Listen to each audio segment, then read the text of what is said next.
Yes, it's time for Type 40 live here at the Spacebook channel. Ready and set, raring to go for your live streamed Doctor Who show, materializing once again, whatever time zone or time stream that you're joining us from. A big, old, transcendently dimensional welcome. Okay, this is yes, it's the ideal place to come. Of course, it is for content and conversation in real time, in our time capsule, huddled around the console to exchange wisdom, pleasantries, and the odd bit of smut concerning all things Doctor Who and the Whoniverse. We're now about 10 days on from a revolutionary time in Doctor Who, aren't we? And it hasn't stopped spinning. There's lots more to get into. We talked last time, didn't we? And I think that it's time to sort of hand it over to you guys, you to give us some back and see where you are with it all, wherever you are in the world. We're going to dip into all of it as the show goes along, as well as all the stuff that you've come to know and love. Everything you come to expect here at Type 40 Live with all the companions here and there. Whoever you are, we'll get to you in a little while. The live chat is filling up. That's always lovely to see. We're streaming, as always, live over to YouTube and Facebook, over to the Type 40 Facebook group. Hello, everybody in there. Make yourselves comfortable. And don't forget to hit the little link so that Facebook tells StreamYard who you are. And we'll get on first name terms with you as well. And your comments can join us. They can be piped through here to Type 40. Okay. Where first? Who first? What's going on? Firstly, I think we should get this, because this is rather fitting, isn't it? There's been a big old birthday in the Type 40 live camp this week, so I think it's only fitting we bring her on first with a bit of a fanfare, well, as much as I can muster. Welcome back, Charlotte Shields. Hello, everybody, and thank you. Yes, happy birthday for yesterday, was it? Yes, 2nd of November, so yesterday. Hey, happy birthday, Charlotte. Great stuff. I understand you had some presents, some Doctor Who related presents. Oh, I think you're going to tell us all about that, aren't you? Yes, I got two things that were Doctor Who. So well, wait until I'll bring everybody else in, and then you can get lots of reactions. Then we'll see what they've got to say. But yeah, I'm glad you've had a good birthday. It's great that you've joined us right away here as well. So yeah, it's who should we bring in first? Oh, yes. Well, yeah, this is our mate. Now, when he is not behind the mic, he's behind the camera somewhere up and down the country, shooting video material and creating. And with some of his material, even ending up on Netflix lately, you can go and see his new film. It's one of his films, sorry, over on Netflix. But he is here with us tonight. It's the writer, the director, and the producer, big old mega geek, Ian David Diaz. Hello, mate. Hello. Happy birthday, Charlotte. Thank you. So you 21 again, are you? Not quite. A bit older than that.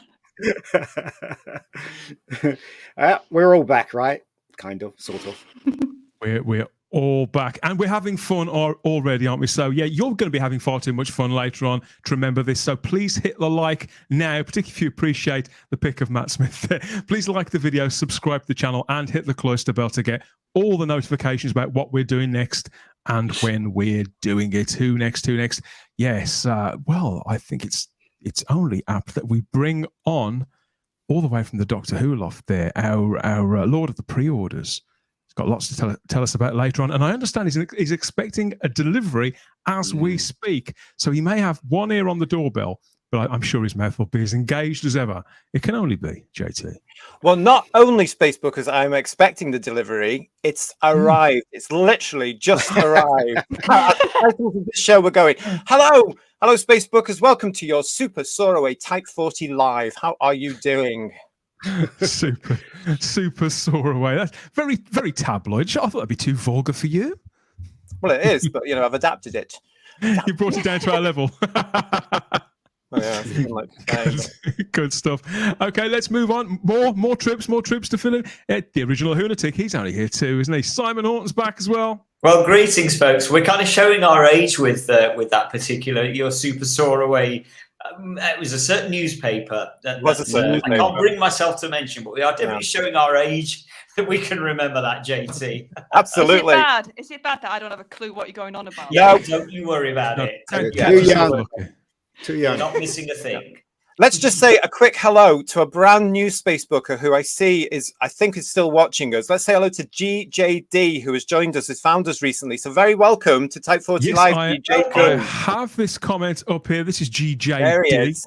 That's going to be difficult to say. Hello, I'm a new viewer to this channel and I'm really enjoying. Well, thank you. I'm glad you found us. Let us know how you found us. But however you found us, with us. There's going to be a lot of fun to be had between now and Christmas and beyond here at Type 40 Live on the weekly. Yeah, make yourself comfortable and let us know what you think of all of this.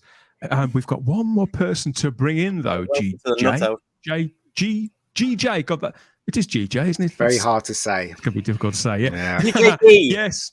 It may be the evening for us here in Great Britain, but for him, it's the morning. So get ready to say good morning to our mate from Tasmania, the one and only Matt Pott.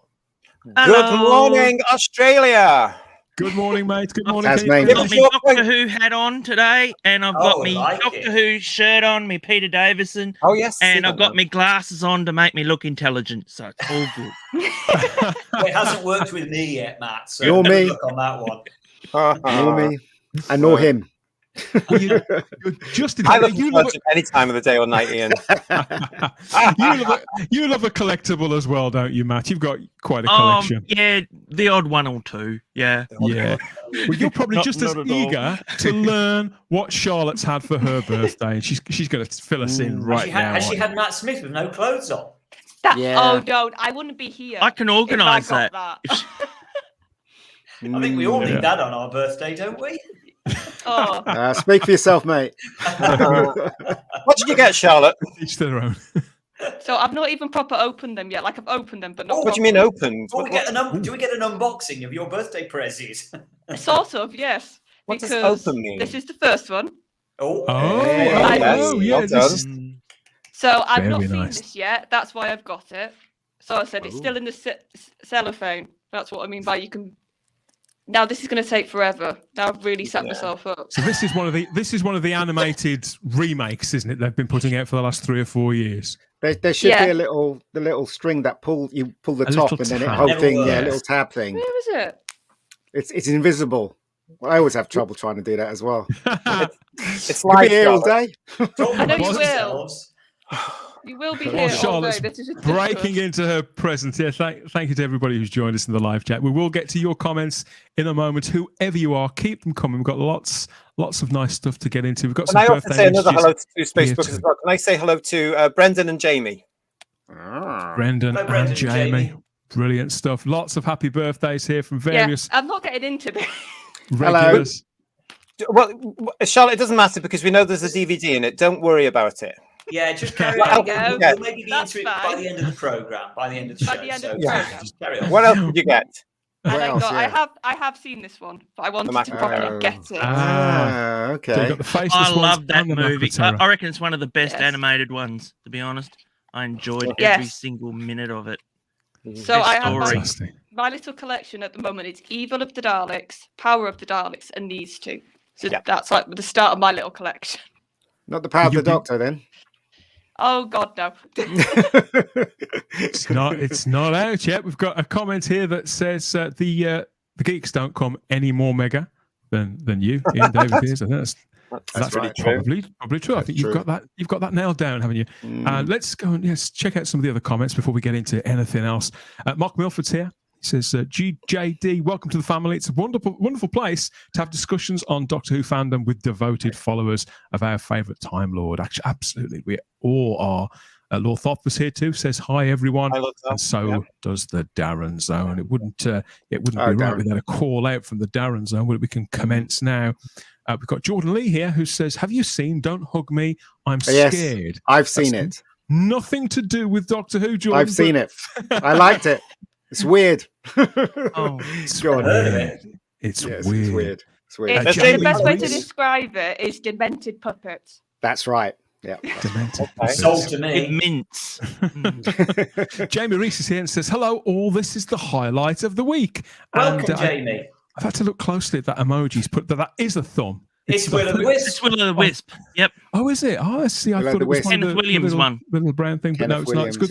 Good stuff. Thank you, Jamie. Good to have you here. Kelly's here too. Hi everyone, Kelly. and Carol Jude. Hi, Carol. Garbage too.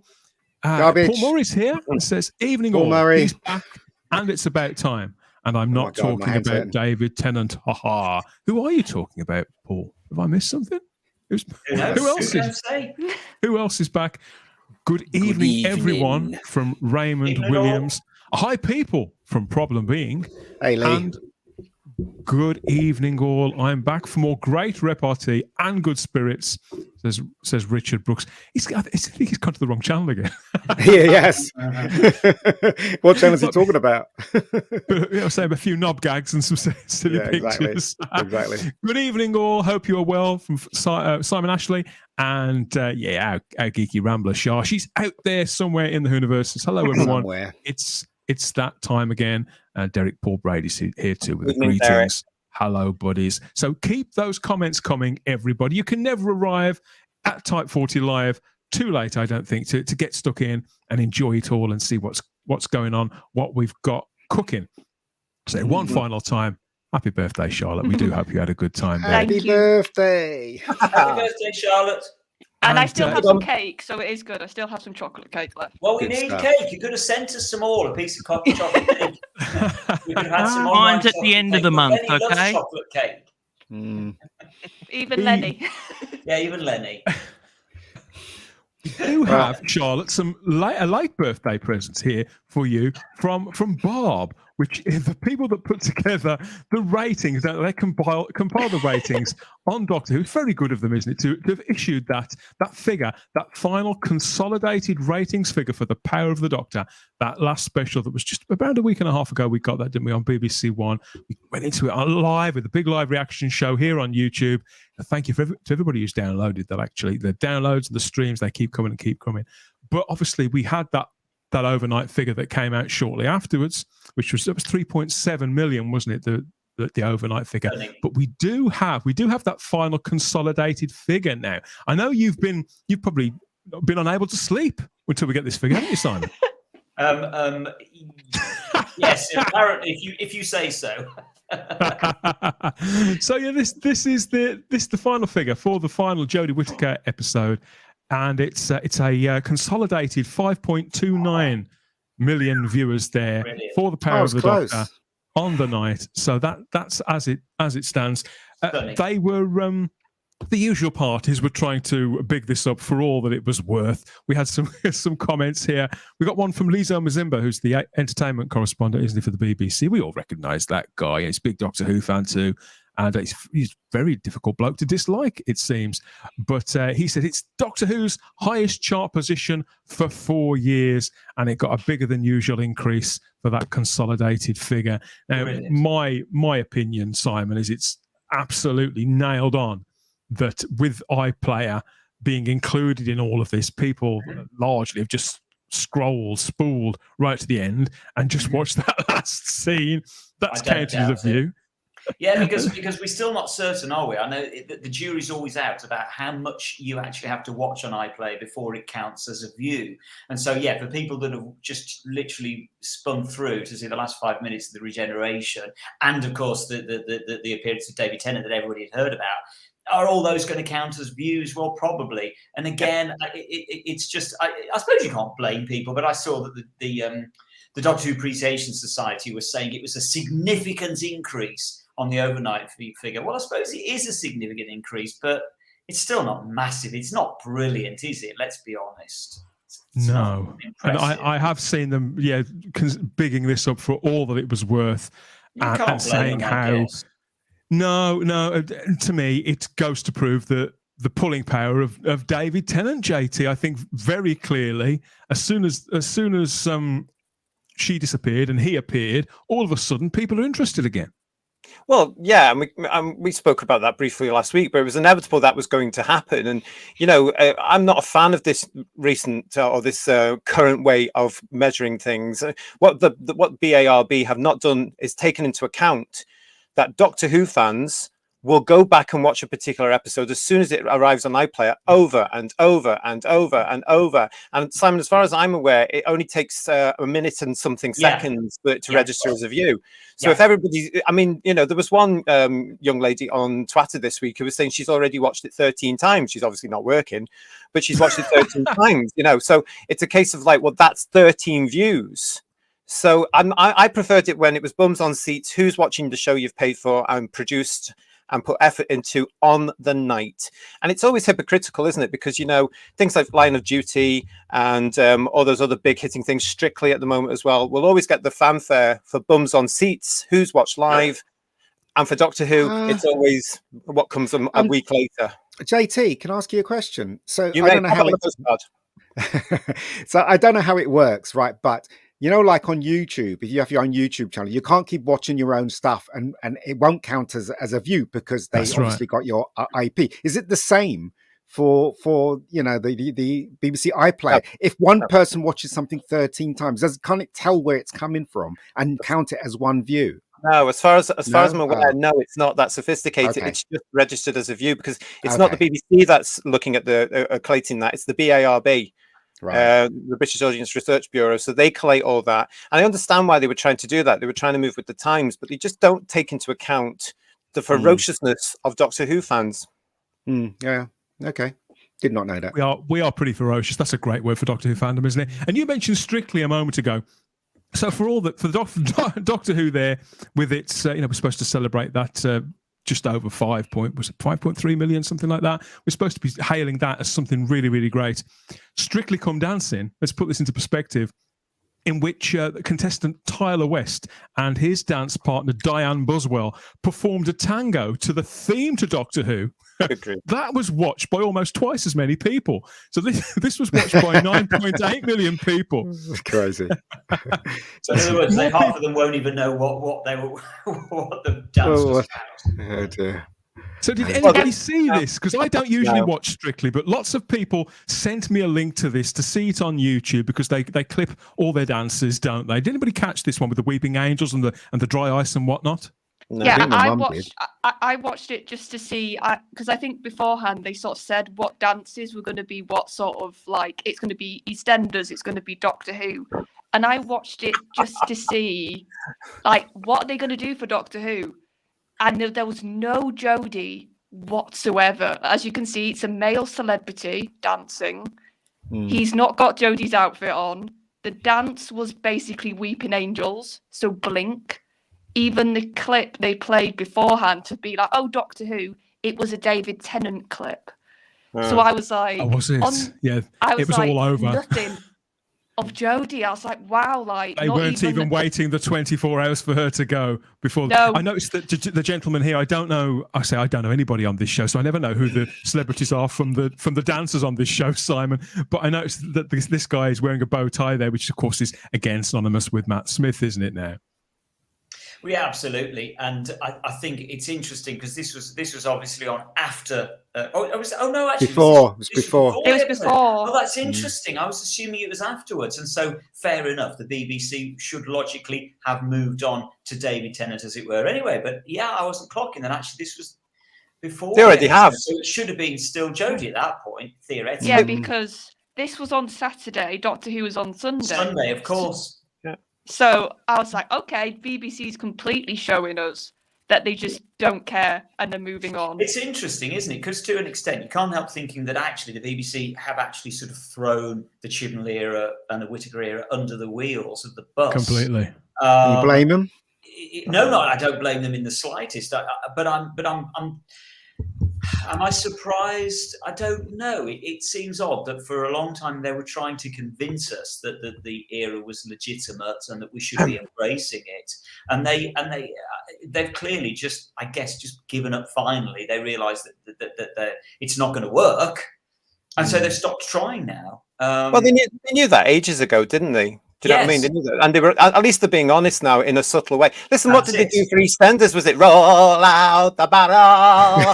Probably. I don't think I watched that one. I watched a few, but I didn't watch the EastEnders. Oh, boo, Charlotte, boo. I don't watch it anyway. It's I've never watched that show is not for me. No, but about 8 to 10 million people do. We're the odd ones out on this show. Yeah, we are. Yeah, we are. And of course, that was Shah is in the chat this evening as well, and she says she's never watched it once. But this was part of that whole Strictly thing. Was part of this centenary of the BBC. This sort of fortnight season, wasn't it? That the Power of the Doctor was supposedly a big part of.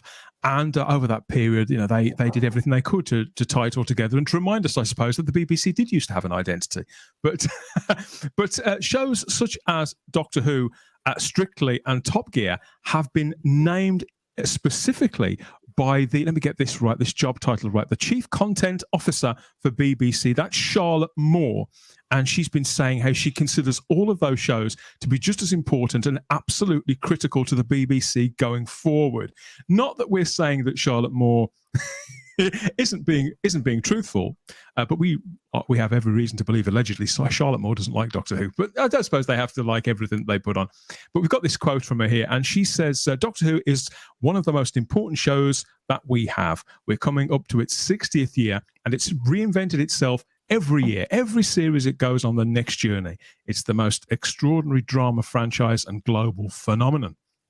The fact the Doctor himself regenerates is a great symbol for the whole of the BBC, and I'm very excited. Blimey! All Charlottes are crazy, aren't they? Well, the thing that strikes me there more than anything at all is the fact that the Doctor himself regenerates. What? Well, he does though. Himself immediately. The Doctor is a male character. Yeah. I just think that's really interesting and really telling that she's referring to the Doctor as a man. Well, he is. That says it all. All the pretenses seem to have been dropped, and it's okay now to accept that this is a masculine character. And with all masculine male characters, it's always going to be better if they're played by blokes. I don't see anything controversial in that statement at all. I don't think we should read too much into it. The fact is, the BBC are ahead of where we are, because David Tennant did all this ages ago. They knew that Ncuti was coming in Christmas last year, so they've got used to the idea of, well, it's him again, isn't it? So let's not go down that road and start all those rumors, because she's just being factual. He is a him again. We've got Tennant. No, I'm not trying to sort of start rumors at all. I'm just interested that because she could very easily there have just remained gender neutral and not refer to him or her. It's going to happen. It's going to happen naturally, though, isn't it? As they get back through Tennant and as they go through Ncuti, it's going to come through. All this him, the referral to he. That's going to come back naturally now. So it's just getting everybody used to it again. It's just nice to see it on screen again. What I mean. That's honestly how I feel about it. But the fact that the BBC, I believe that the BBC have looked for the last few years, and even before Chris Chibnall arrived, I think they tried to look enthusiastic about the Chibnall stuff, but they couldn't muster it up. I think they've been complacent about Doctor Who since around 2014, 2015, if I'm being completely honest, Ian. Since the Moffat era. To say. I just think it's fairly obvious that the BBC sort of kind of lost their way, as we've said so many times with Doctor Who. They just lose their way with it. They don't really know what they're doing with it. They don't know what they've got. They do now. Maybe. It seems like a turn. It seems like they've either become more inspired or they're more assured by the fact that problem is out of their hands. And now onto Bad Wolf. They can trust Bad Wolf to take care of that. We've got to make that distinction. BBC Studios is not the BBC. So BBC Studios now have it with Bad Wolf and all these other partners they've got in there. So the BBC will they'll just order so many episodes or series. They will produce them for them, put them on. That's it. So what BBC Studios realise, and what they have done for many, many years, is that there is a sleeping giant there. And I think we're just about to see that sleeping giant wake up. BBC Studios, Sony and Disney. And Bad Wolf. And Bad Wolf, sorry. I think that, well, everybody seems to be a lot more energized. I think the fandom is considerably more energized for this, and so is Shooty Gatwa. Now, apparently, filming was supposed to begin next week on his material, but it's been put back. I've heard it's been put back until December. I'm not sure why, whether it's the availability of an actor or something more practical. It could even be the rail strikes, for all I know. But obviously, Shooty Gatwa was out there. He was out in New York last week at that big press junket, wasn't he? There with the big rollout of the Disney deal and all those other exciting things that we heard about. So it could be a little while longer before we see him in costume and out filming on location and all those things that I think we were looking forward to. But we do have a quote here from him. He says that I have seen inside my TARDIS, and it was very nice in there. Lovely. So it's not much, but clearly, Charlotte, a set has been constructed. The set exists. A new TARDIS exists. We're in a world where there is a new TARDIS that none of us have seen yet. I know, and I can't help but think, how magical must it be for any actor just to walk into that set for the first time, and like he's saying there, my TARDIS, and just to think this is mine for a little bit. It must just be the most magical feeling in the world, just for any actor. And I can't help but wonder, Matt, when I read words like that, you imagine what's it going to be like this time. This is something I've sort of pushed to the back of my head for the last couple of months, whilst everything else we had to take care of business and take the trash out. Now we can start anticipating and speculating and imagining what the new version of the best ship in TV sci-fi is going to look like inside. Yeah, it just that quote. It gives me a little bit of hope, because it means that he's taken Doctor Who to his heart, and he's calling it all his own. And that was something it's been lacking for a while. It felt hollow, and I honestly can't wait for this new era. Good to hear you so enthused as well. So whilst there is a delay there, I mean, we do get quite impatient as Doctor Who fans, don't we?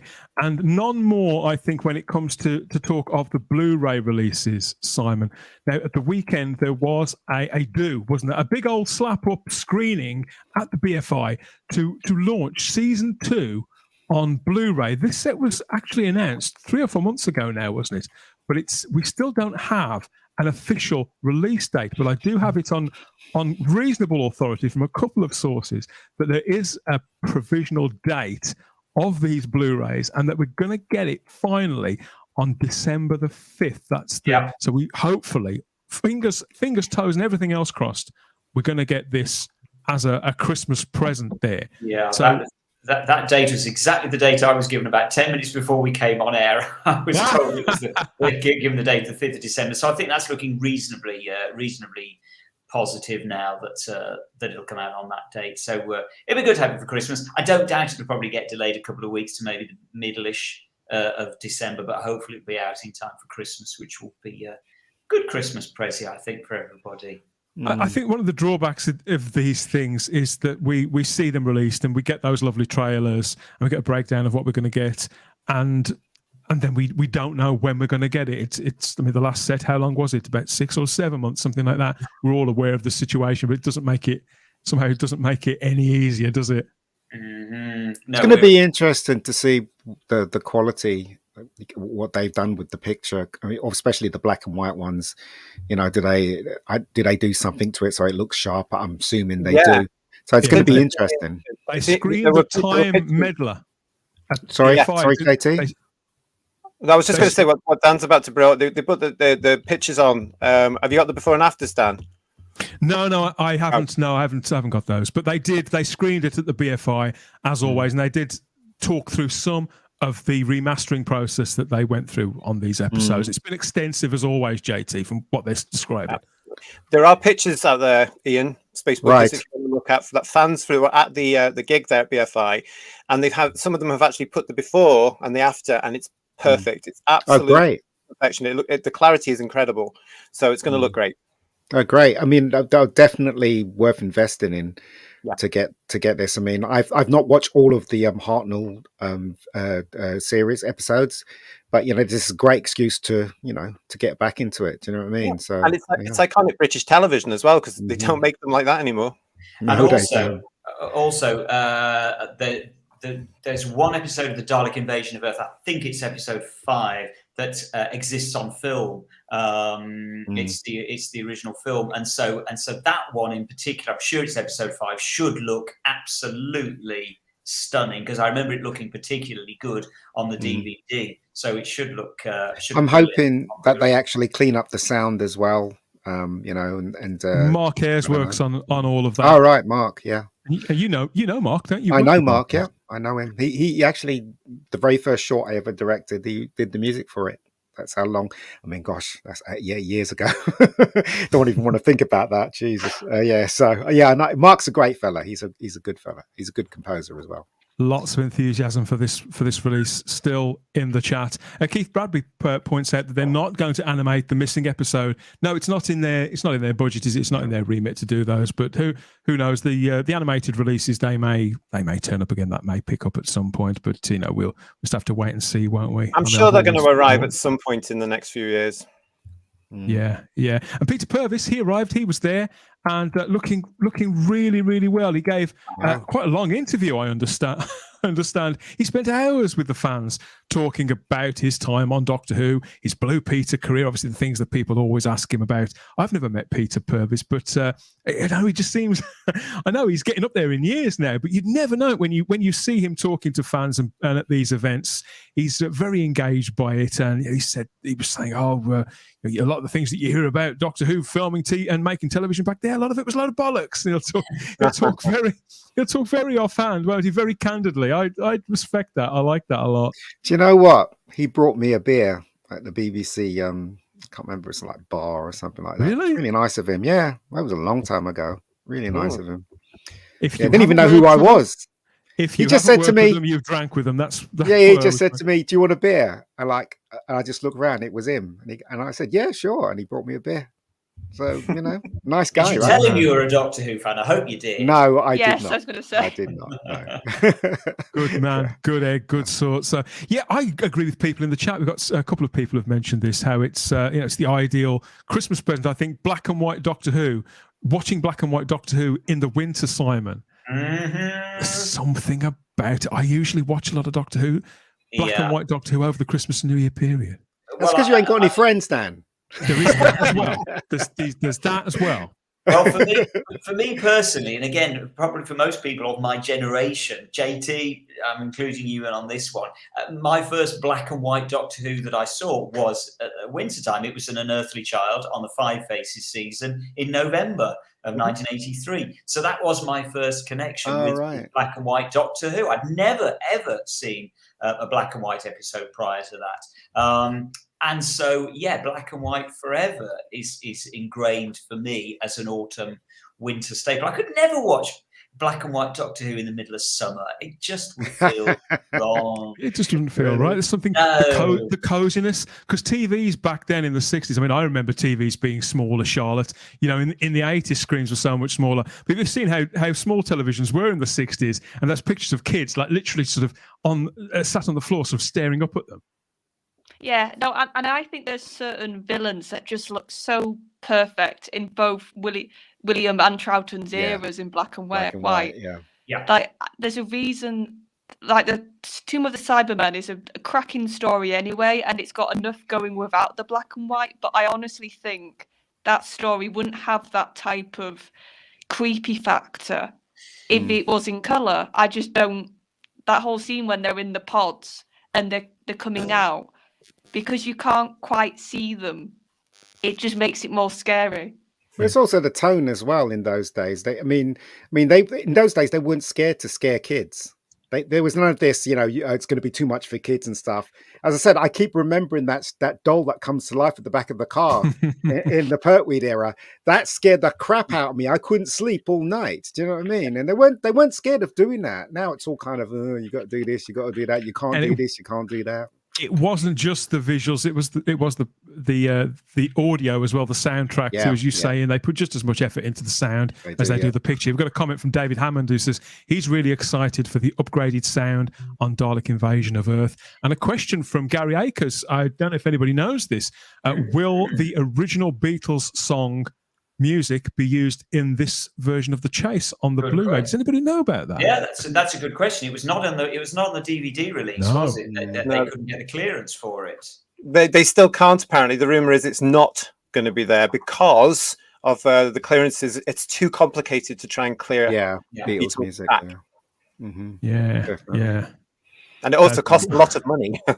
Poor Keith Bradbury here, he's still very upset that they haven't animated the 2 episodes of the Crusade there to complete that season. Yeah. Maybe there'll be some individual set of the Crusade coming up. Listen, what I would say to that, Keith. Hi, Keith. What I would say to that is what I said a few weeks ago. Just wait until they get a proper business who can actually do proper animation and do it justice, then go back and do all the others, because the animations we've had over the last few years are shockingly bad.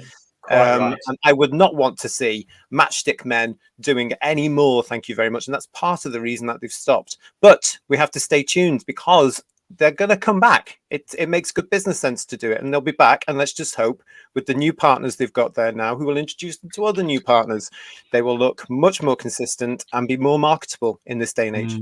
Well, the word that we keep hearing is Whoniverse, isn't it, JT? You know, you reminded me, I think it was last week, that Julie Gardner and Bad Wolf, that they'd registered Whoniverse as this sort of brand name. It's going to expand in the ways that I think we want it to expand, with spin-off productions, side productions, whether they'll be long-form series or web-based stuff or whatever. You know, it's all possible. Literally anything is possible. And the word Whoniverse is entering the popular lexicon. We've got this. Yasmin Finney is the cover star of Vogue this month, British Vogue. Like a pose. Obviously, this is the star of Heartstopper, who is playing a role in the 60th anniversary mini-series next year with David Tennant and Catherine Tate. She's playing Donna Noble's daughter in that.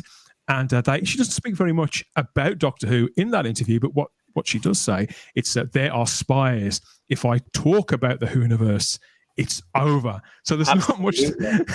There's not much in that interview of nourishment for Doctor Who fans. But I was very interested by the fact there's that word again. Yasmin knows it, knows not to talk about it. Whoniverse. That could be. I mean, it could be, Matt. It could end up being like Universal's Dark Universe. That went nowhere, but. I'm going glass half full on this, that they clearly intend it to be a thing. Yeah, yes, you're right. You're absolutely right. I think I'm hoping that they don't go the same route that they did before with, like, you know, starting Torchwood as soon as the show's had its first season or whatever. I really think that they need to do a couple of years at least before they start going into concentrate. Yeah, exactly.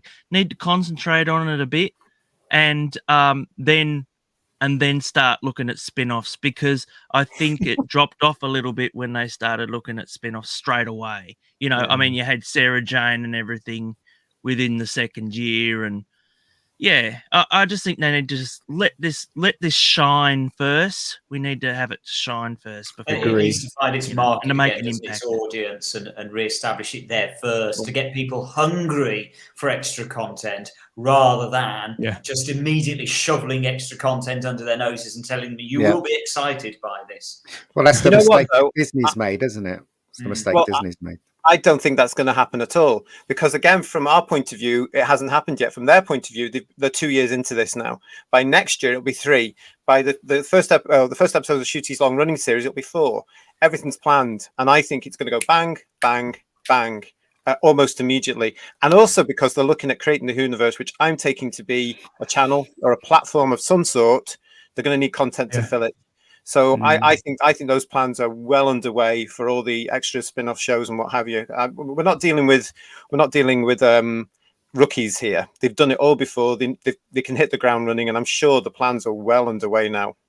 Do you think that they've seen such things as Twitch Twitch streams, those kind of events where all of Doctor Who, all of classic Doctor Who got streamed like that, and channels like Pluto TV, which have Doctor Who on in rotation for a number of weeks, and then they give the channel over to something else. So it's like Pluto TV, Mission Impossible, whatever. Do you think they'd have clocked those things and realised that there's obviously a market for it, that people can adapt it into their lives, and that they should be a part of it as the new home of Doctor Who?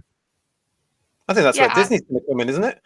I think it could be. I Doctor think Who's the Twitch thing was quite a surprise, because I remember when that happened, and it was just a gambit. You can see they were like, let's just do it and see what happens. And they got so much traction, so I wouldn't be surprised if they saw that. Yeah. Doctor Who's on Amazon, isn't it? No. I think the old ones are they not? I thought I saw it a couple of days ago when I was going through Amazon. Pluto may be plugged into Amazon. I'm not sure. I mean, it's interesting you mentioned Disney. Obviously, Disney is now connected to the future of Doctor Who. But I saw this week, I was very amused to see a report to say that Lucasfilm and Disney, they've told their executives to stop announcing new Star Wars films when they're things that they've got in development, because sometimes things, they talk about things, they develop things a certain way along the production route. I mean, Simon, you must know that. You've probably been involved. Simon, you've probably been involved in things that have been produced up to a point and then ultimately haven't made it to screen. But I think what Disney have been doing, what Lucasfilm have been doing in particular, is announcing things, and people have got sort of excited for them, like Star Wars Rogue Squadron, and they've never appeared. And that'd be a dangerous precedent to set, particularly with something like Doctor Who at a very precarious time, wouldn't it? Yeah, well, Disney. I mean, there were Star Wars films that Disney announced that then got shelved, and they got shelved, as I remember, because of the failure of things like Solo and stuff like that. So I think the thing is with the Star Wars universe in particular, and this is what worries me about Disney getting involved. I know that they're distant at the moment. I get all that, but they've got their first fingers into the pie. Disney have, and the Star Wars universe is a prime example of how we don't want Doctor Who to go, because basically, truth be told, I think Disney just saw dollar signs, ching, wow, just hammer them with as much content as you possibly can. Just keep on giving them Star Wars content, because they will buy the tickets, they will go to the cinema, they will watch this. And they discovered, actually, no, if you produce rubbish, people will stop watching it and people will go off your franchise. That's exactly what happened. They burned everybody out with Star Wars. They did, yeah. Can you imagine? Think back. Let's say I'm trying to think when The Force Awakens was released. How many years ago was that? When was 2015? I think it was 2015. Yeah, Matt. Okay, so if we go back, say 10 years, can you imagine us all sitting here and saying, or can you imagine a time when Star Wars had burnt out, when people were bored with Star Wars? No, we would be saying, no, that's never going to happen. But it happened, and Disney have had their fingers burnt over just feeding people rubbish, basically. That's what they were doing, weren't they? They was just oversaturated. It was just too much. Oversaturation. They thought that they just couldn't give us enough content, and they took their eye off the ball with regards to quality. Yeah. And that's what worries me. That's where you've got to be really, really careful. And as you say, Dan, once you start potentially commissioning things and announcing things and then pulling them back, like Star Wars has happened with Disney, exactly, it suddenly begins to undermine your franchise and the brand begins to look shaky. Because it is, because the public, some of the public obviously go, oh, another thing, but there's a lot of the public that get excited, and if you get people excited enough and don't deliver anymore, it's the boy who cried wolf. Eventually, nobody's excited about your brand. They take it with a pinch of salt, and press releases start to pass pretty much with tumbleweeds, because people always say whatever you like. I'm never going to get to see that movie. I mean, every time we talk about something like this, somebody asks about a Paul McGann miniseries, a Paul McGann series, and Problem Beings here tonight says 8th Doctor series now. There's always somebody who asks for that. No, and I think that would be the same thing. I think it'd be too much of a similar sort of thing. I just agrees with you, JT. He says whole menu on Disney Plus to fill. Yes, I'd just like to point out that Doctor Who is on Amazon, season 2 with David Tennant. Not on Prime, though. Who pointed that out? Was it Kay? I think it's on there. You have to pay for it, though. That's the thing. Yes, there you go. It's not on the Prime, so I don't know. Yeah. It's weird. I think the key is for what we're talking about. The problem was with Star Wars, they didn't do different types of stories. They just sort of did the same sort of characters again and again and again. And with Doctor Who, because of the premise, you can have lots of different types of stories. You can have lots of different characters. You can have very Earth-based stories. You could have very intergalactic stories. You could have villains of the Doctor. You could have friends of the Doctor. Like, there's so much. So you can exploit the anthology aspect of Doctor Who, where things have got a different ambience, a different flavour, the past, the present, and the future. You can do something with that, do you mean? Yeah, I don't want to have just a load of old stuff as well. That's Disney relied too much of the old canon and just kept going back to that old stuff. If you give too much, if you pile out too much, people get tired of it. Yeah. That's the thing with Star Wars. They kept piling out stuff. It doesn't matter what character was. It was just too much. Do you know what the best thing about when Star Wars was in its prime? It was like you have to wait 2 years for the next movie. And then you build up excitement, and then whatever. Do you know what I mean? But Doctor Who, if they do it right and have a few spin-offs, not a lot, then maybe it might work. I don't know. Well, do you think, Ian, that the word that's always been associated with Star Wars when it is most successful is saga, Star Wars saga. Yeah. That implies something grand, something that's always moving forward, that rolls along, and that is quite broad, but has defining boundaries and characteristics. And flavour, whereas you've got something like the MCU, which is a shared universe, a franchise with lots of different pockets. And Doctor Who is neither of those things, and so to expand that, I think it would be. I don't think it's rocket science, but I think that, and business wise, I can see why they would look to those blueprints, JT. But it wouldn't be a case of just re-sleeve that idea. That'll work for Doctor Who perfectly. Just do what they did. It won't Maybe work for new like characters, Dan. Might be new characters. New characters that come out of the shooty thing, and then they might spin that off. That would probably be better, right? That's what I've been saying for ages. That's what's going to happen, and they've had a few years now to already block. I mean, they know where Shooty's first series is going. Russell's already planning his second season, so Russell's done this before. We did this in 2005. We had Torchwood and we had Sarah Jane. And Russell said years later he didn't understand why the BBC didn't keep that format going with more. They tried it with Class, Terrible. But you've got to get that right. So we've got to put this into context. It's still Russell's baby with Julie and Jane and Phil. They are the main bodies. This is Russell's vision for the Whoniverse. This is what he's going to do. All these other partners, we don't know the business aspects of that. There's a lot of people jumping down on the gun of just seeing the Disney logo and the Disney name and panicking for all various different sorts of reasons. Calm down, everybody. We don't know what the business deal is. Yes, they may have said they've got a creative input, but it hasn't said into the show. It may be the creative input into the look of the platform, the look of where everything's going to get broadcast. They might be able to say, we'd like this sort of series. Is it possible? We just don't know the business deal. And until we do, we just need to keep calm and trust in what Russell's doing, because he's done it before and it was hugely successful, and he can do it again. And he's already gone up. There was a quote that came out from him earlier this afternoon, which basically said, now that he's got a bigger budget, a much bigger budget, some of the crazy ideas he had the first time round and he couldn't do, he can now do. So we're going to come back to fans to calm down, though. It's a bit weird, isn't it? We're going to come back. We're going to have to, because we've got a whole year.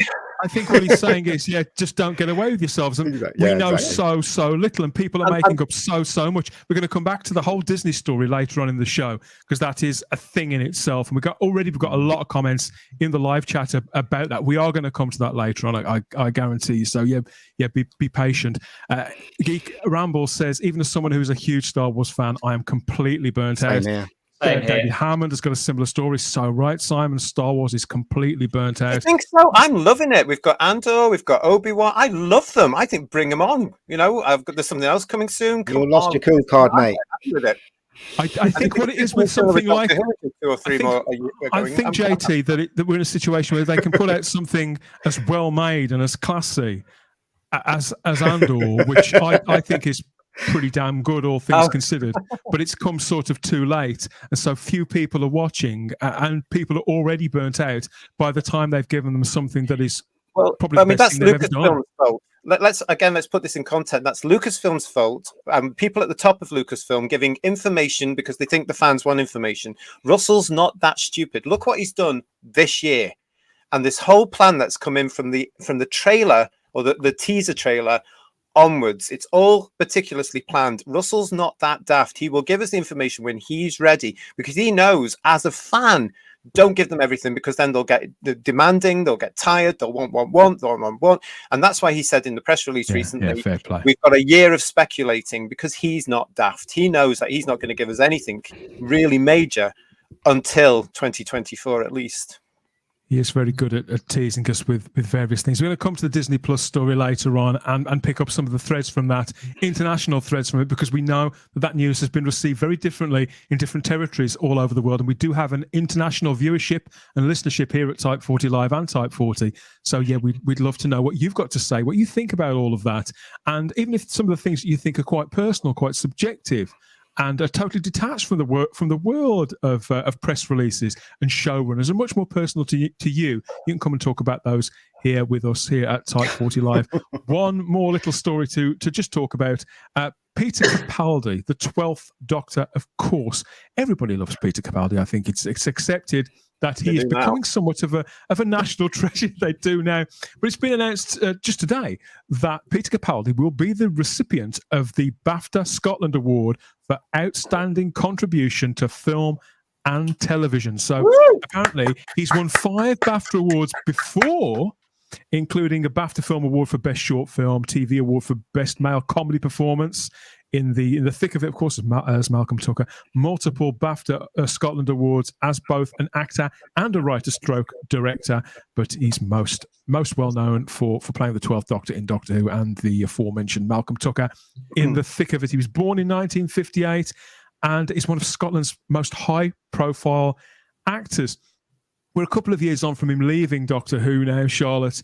And it's like JT's just said, I think people, and not just looking back to how good he was as the Doctor, but looking back on a man who's had a career now for 40 years. You know, he's 24, 25 when he got that role in Local Hero, the Bill Forsyth movie, where he plays that young executive, doesn't he, at the oil company that are in the Highlands of Scotland. And it's a wonderful little cult film, really, that people still talk about now. So this 40-year career, and he's now getting this recognition, isn't he? Oh, it's so lovely that he's getting it, because Peter, one of the things I love about his personality is that he never sort of boasts, he never bigs himself up. He's so humble and he just gets on with it. And it's just lovely that he's getting some recognition. And I think also he's had a lot of flack, I think, in the industry through the years. So I think they deserve to give him a bit of something. I still think he's the most accomplished actor ever to take on the role, personally. Absolutely. Probably. I've got a quote here from Peter Capaldi himself as well, because this has just broken today. It's BAFTA itself, their 75th anniversary, and so I suppose giving out these contribution awards is probably part of that. I think they do it, and they probably do it most years to somebody or another, but they do seem to be giving out more this year. We've got a quote here from Capaldi. He says, "I'm deeply touched to be receiving the BAFTA Scotland Outstanding Contribution to Film and TV Award. My good luck started with being born in Scotland and continued on with the opportunities afforded me within the Scottish film and TV industry. Without the support of the creative community in Scotland, I wouldn't be here. So to be the recipient of this award is kindness indeed." He always speaks so well, doesn't he, Peter Capaldi? I don't think I'm going to do justice to those words. But I love seeing our actors, seeing our doctors, the ones that we like anyway, Matt, to see them get this broader recognition. It's lovely, isn't it? Particularly for a man who's of age now, like Peter Capaldi. He's 64 years old. For someone that hadn't even seen Peter Capaldi, except for the couple of things that he'd done in Doctor Who, and he did a movie called World War Z before he was in the role, and he played a doctor. He just gave life to the character. I knew exactly that, he was meant for the role as soon as he was introduced. I was a bit unsure because I was like, oh well, he's already been in Doctor Who. Is it gonna be too hard to differentiate? But no, I mean he knocked it out of the park, and not only that, but he understood the role, and he understood. He had that acting chops to know that he could play it, and so yeah, I wish there didn't seem to be any doubt in his performance that he knew that he could find that character and connect with it. I think that that was obvious pretty much from the beginning. Whatever we think of his first episode itself, Capaldi, he entered the frame looking very, very confident in what he could do with the part and just relishing it. Or I always get the impression. Well, I always get the impression, Ian, that Capaldi relishes every job that he's doing and dives into everything head first. Even as Mr. Brown in Paddington, he was good. But it's a shame, but it's a tragedy that he didn't do more. That his show was infiltrated by the nonsense. But he is a really good actor. I feel he was really poorly served ultimately by the scripts, very poorly served, and not just by the scripts, but by the characterization. You know, what were they thinking of, trying to make him an abrasive character? You know, did they not realize they made him too mean? From they did. Doctor, you know, I mean, the Doctor never ever kills his own kind, for goodness sake. You know, unless he really has to. Well, and I just felt that he threw it. You know, not him personally. He played that role to the nth degree, but just like you say, Simon, the storylines. And part of the problem was that the Doctor, for all of his alienness, has always been just so warm and approachable and lovable and loving, and yet the Capaldi, was it the 12th Doctor? I lose track. Yeah, was it the 12th Doctor? Yes, 12. just became so hands off and so don't come near me and so dislikable, the kind of person that you don't want to travel around the universe with. What were they thinking? And poor old Peter Capaldi just had to kind of take the script. I'd love to know. I'd love a brutally honest interview with him at some point. What's interesting is that the last one he did, with the first Doctor, I heard a rumor, and I don't know if this is true. So this is not this might not be true, but I heard the rumor that he did not like that script at all. He thought it was disrespecting the first Doctor. But if you see his performance, you can never tell that he didn't like saying those lines. You can never tell. Yeah. I think even if he did feel that way, he probably wouldn't say. But I wanted to ask you, JT, as somebody, you know, obviously you're up there in Scotland. How is Peter Capaldi viewed in Scotland culturally? Is he somebody that you all feel very, very proud of as a nation there, or is it not? You don't really look at your actors in that way. Is he somebody that you're particularly proud of? No. I mean, it's Connery. I mean, Tennant is also Scottish. I mean, no. I mean, he's looked on it exactly the same way as he's looked in That Strange Place, England. You know, it's exactly the same. You know, there is no difference between Scottish people and English people and Welsh people. It's exactly the same, and we look at it's the same culture, so we look at people exactly the same way. So no, you don't get people walking down the street saying, "Isn't bloody Capaldi brilliant?" No, you don't get any of that. It's just the same. So no, I do find that Welsh people do feel that way about Welsh celebrities, Welsh actors. So I wondered if it was the same with Scotland, because I mean, Capaldi, he is very, very Scottish, and he obviously been given this specific BAFTA Scotland award. You know, I just thought it was a viable. No, I mean, I can't see the general man on the street in England or Scotland or even Wales knowing what the Welsh BAFTA, the Scottish BAFTA, or the English BAFTA or the British BAFTA is about. To be honest, so no. Next, see any kind of recognition, at all. We do have a few words from Peter Capaldi. He's been asked about Doctor Who, obviously with David Tennant coming back, being confirmed as the 14th Doctor. So we do have this clip here from Capaldi. He was grabbed by the Radio Times and somebody else. I'm not sure where the other clip comes from, but he was asked, what about coming back to Doctor Who? You know, we're on the threshold of the 60th anniversary. DT's back. What about you, Peter? This is what he had to say. Just seen David Tennant come back to Doctor Who. Is that something that would appeal to you if you were back as the lead, maybe for a select number of episodes? I don't think so. No, I love Doctor Who. I love it in all of its forms. You know, but I've sort of done my time on it, and I like the idea that you leave there, you know, as it is, instead of constantly digging up more of it. You know, but I think the show's wonderful, and I look forward to seeing what happens next. Hot sinking. It must be wonderful to know that fans still have that love for your portrayal, that people are keen to have you back. It's lovely. It's very sweet. It's very sweet. It's very nice. It's just so frustrating when I watch that because I think he's such an accomplished actor. He should have been huge in the role of the Doctor. He should have been as big as Tennant, undoubtedly. And I'm sorry, it's just down to the scripts, the characterization let him down. And so as a result, I fear that he is seen as something of a footnote. But not by fans, but by the general public. He's seen as a footnote. But you can hear what he's saying, though, can't you? You know what he's saying rather exactly than what he's actually saying. yeah. So it's heartbreaking. It is because he was probably one of the. I didn't like him first and foremost. I got to admit that I thought it was the wrong casting. But the more I saw him, the more I liked him. But as you say, Simon, I did not like the way they made him portray the Doctor. I just think to myself, what? Do you know what I mean? Yeah. So it's a shame, really, because he deserves better. Yeah, he deserved much better. Yeah, and it would be interesting to see how Russell would write his Doctor. Yeah, because obviously Russell's got a lot more of a.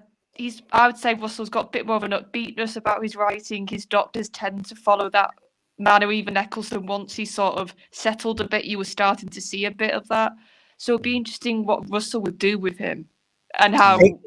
What in my view, Russell writes the best dialogue, and I that's not to say that I don't like the way that Stephen Moffat writes. I do, but I think a lot of the characters do sound like Stephen Moffat. Whereas I don't think that Russell writes or builds characters like that. So I'd like to hear what he'd do potentially with all of the Doctors. Yeah, even that one. I'd be quite at least curious because he's just got a different way of handling them all. And I'd like to, particularly what he could bring out of a character like Capaldi. Like Capaldi's Doctor, Simon, because you say because he has got that abrasive edge, and for me, that's the version of the character that I actually like the most. I like that waspish Series 8 version of the character. I really, really did, and I wish they'd have stuck with that because I felt that what they kind of replaced it with, or what they brought through, became sort of neither one thing nor the other, really, and it kind of put too much onto the actor himself. I don't know. I haven't watched I'm going to go back and rewatch some of them soon, but I'm always surprised by what I see from Capaldi. I think to an extent maybe there was the production team were kind of thrashing around just for an idea. What can we hook this Doctor on? What can we do with this Doctor? Because, I know, let's do. And so I just feel it was somewhat misguided. And I can't help think I'd love to have watched Peter Capaldi's face when he was reading those scripts because he was such a mega fan of the classic series, as we know. And his series just couldn't have been further from being remotely like the classic series. I just can't help thinking, did he himself personally feel shortchanged by it? I think he did.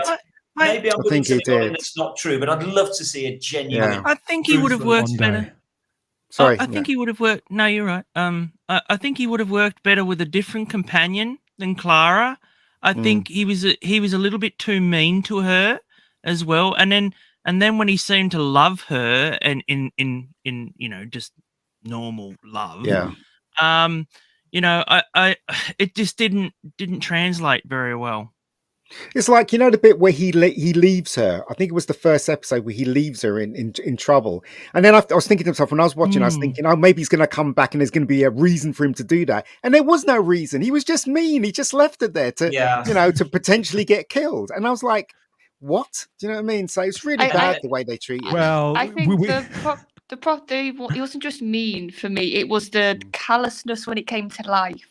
Because to me, the Doctor always values life and will always try his best to save it. And the fact that in some episodes, Capaldi was sort of just meanly killing people, like letting them die or we have had this conversation several times over already, I have to say. Problem being says here that we had 3 different Doctors over 3 seasons with Peter Capaldi, which I think is probably true. Yes, that's true. The reason why Capaldi did it was because just like the rest of us, just like everybody out there, just like you, just like us, he did it all for the love of Doctor Who. He absolutely loved this show. He particularly the John Pertwee era. Yay!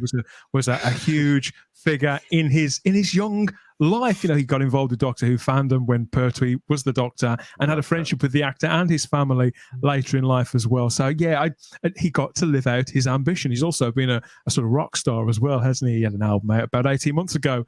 I did hear some of it. Not saying I'd recommend it, but you know what I would recommend? I would recommend that people kind of live their life, really, if you can, as creatively, fearlessly as somebody like Peter Capaldi. I think he sets a great example. But yeah, he does that for the same reason that we do all of this, that we get together and talk with one another and talk to you guys, all for the love of Doctor Who. And if you want more of this and that and everything else that we get up to here on Type 40 Live and Type 40, head over to our home feed, type40.podbean.com. That's where you can get the audio editions of all of these shows. Once again, to jack them into your ears and get hours after hours of conversation just like this across the last 2 years. I think we've been doing this show, lots of different subjects and talking points. And most recently, up on the feed, we've got our really popular, I think it's not our most popular episode this year, but it's getting there. It's the Power of the Doctor Live. That was our raw reaction show a couple of weeks ago. We were straight to YouTube directly after the broadcast, and we gave you that, didn't we? So that is now up. The audio version is up now across all major podcatchers, and you get the audio editions of these live streams too there. So yeah, if you can add us and follow us on the podcatcher of your choice and get whatever you like.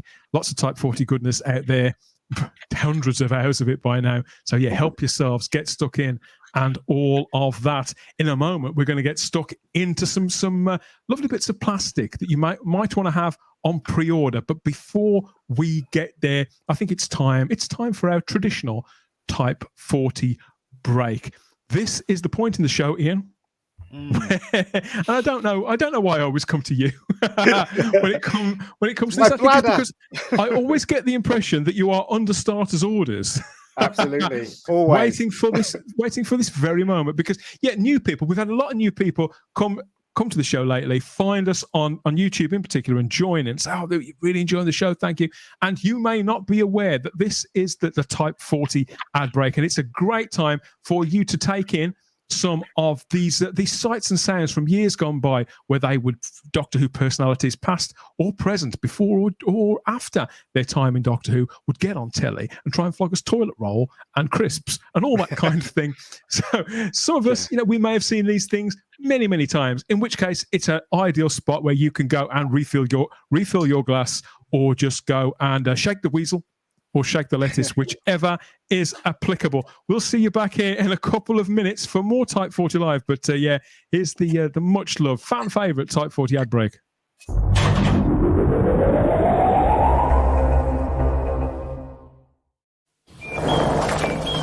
So how was Vegas? Hi, I'm Mrs. Air.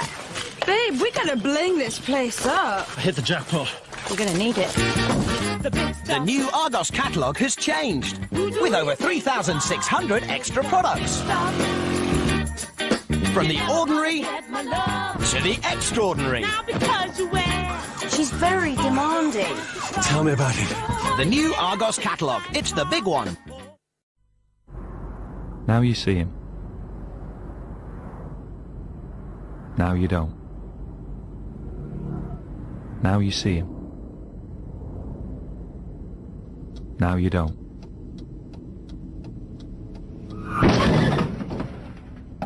Now you see him. Now you see him. Now you see him.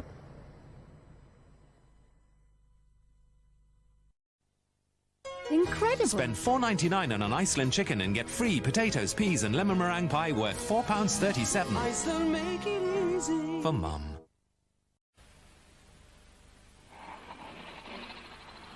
Look! I'm Hornby side! Now I can really show you around this Hornby Railway. It's amazing! Look at this goods yard! Everything's so real! Good, eh? Hello, she's in trouble. Run out of petrol, love? You can talk to yourself round here.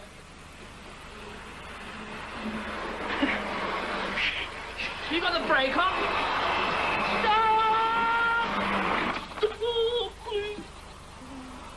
That's the last time you play with my Hornby train set.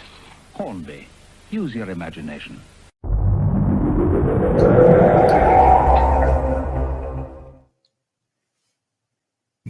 Yeah, we're back with more Type 40 Live for you here on the Spacebook channel, coming at you across YouTube and Facebook with everything Whoniverse for a couple of hours here with us. We've got this picture up on screen from Glenn Allen. He was at London at the Comic-Con at the weekend, and so was Peter Davison. And Glenn was there dressed as an old friend to accost Mr. Davison and give him a taste of his own medicine there. So I really like that. A bit of the old JNT, bringing back the spirit of JNT there. What'd you make of that, Simon? Glenn's latest fancy dress.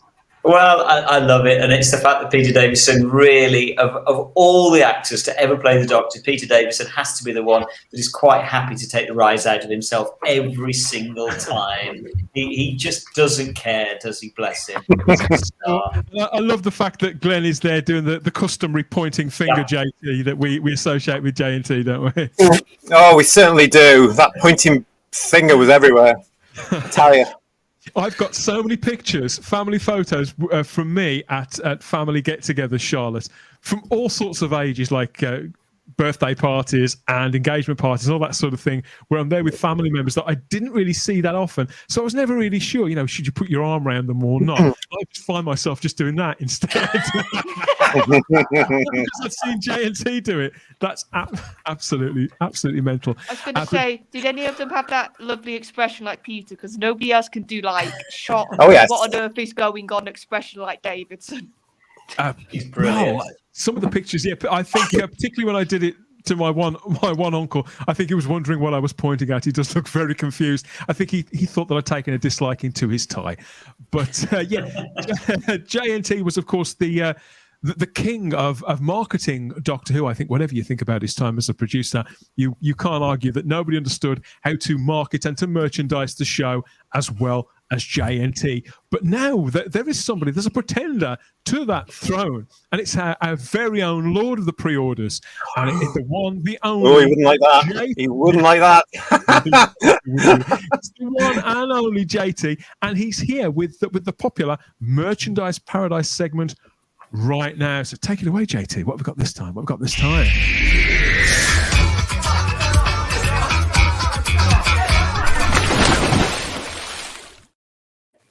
Ooh.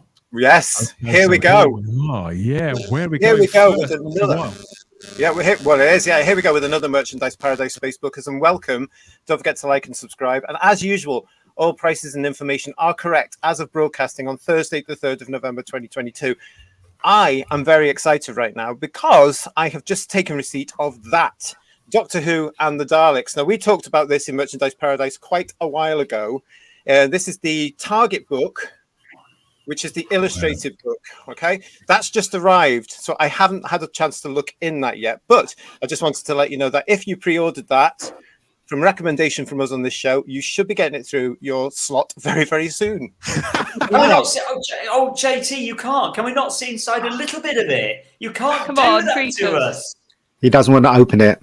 It came like this. It wasn't wrapped or anything, Facebook. So let's have a look. I'm amazed it wasn't shrink wrapped. Oh, wow. I like it's a beautiful dust jacket. I mean, that in itself. Ooh. Yeah, I do that as well. I sniff my new books as well, JT. Oh, I can't wait to get stuck into this. Let's have a look at that one, shall we? Gorgeous. Yeah. They're like the illustrations from the old annuals, Matt, but they're but better. Yeah, illustrated by Robert I'm going to Hack have to get that book. Yeah. We'll try and do some sort of review about that when I've had a time to look at it. Come on, send us copies and we'll do you a lovely video review of it. Just send me copies. Don't ask, you don't get.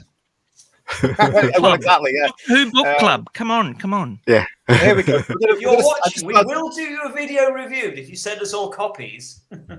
I just thought I'd send that one in just now to let you know if you have pre-ordered it, it's on the way too, so keep your eyes open.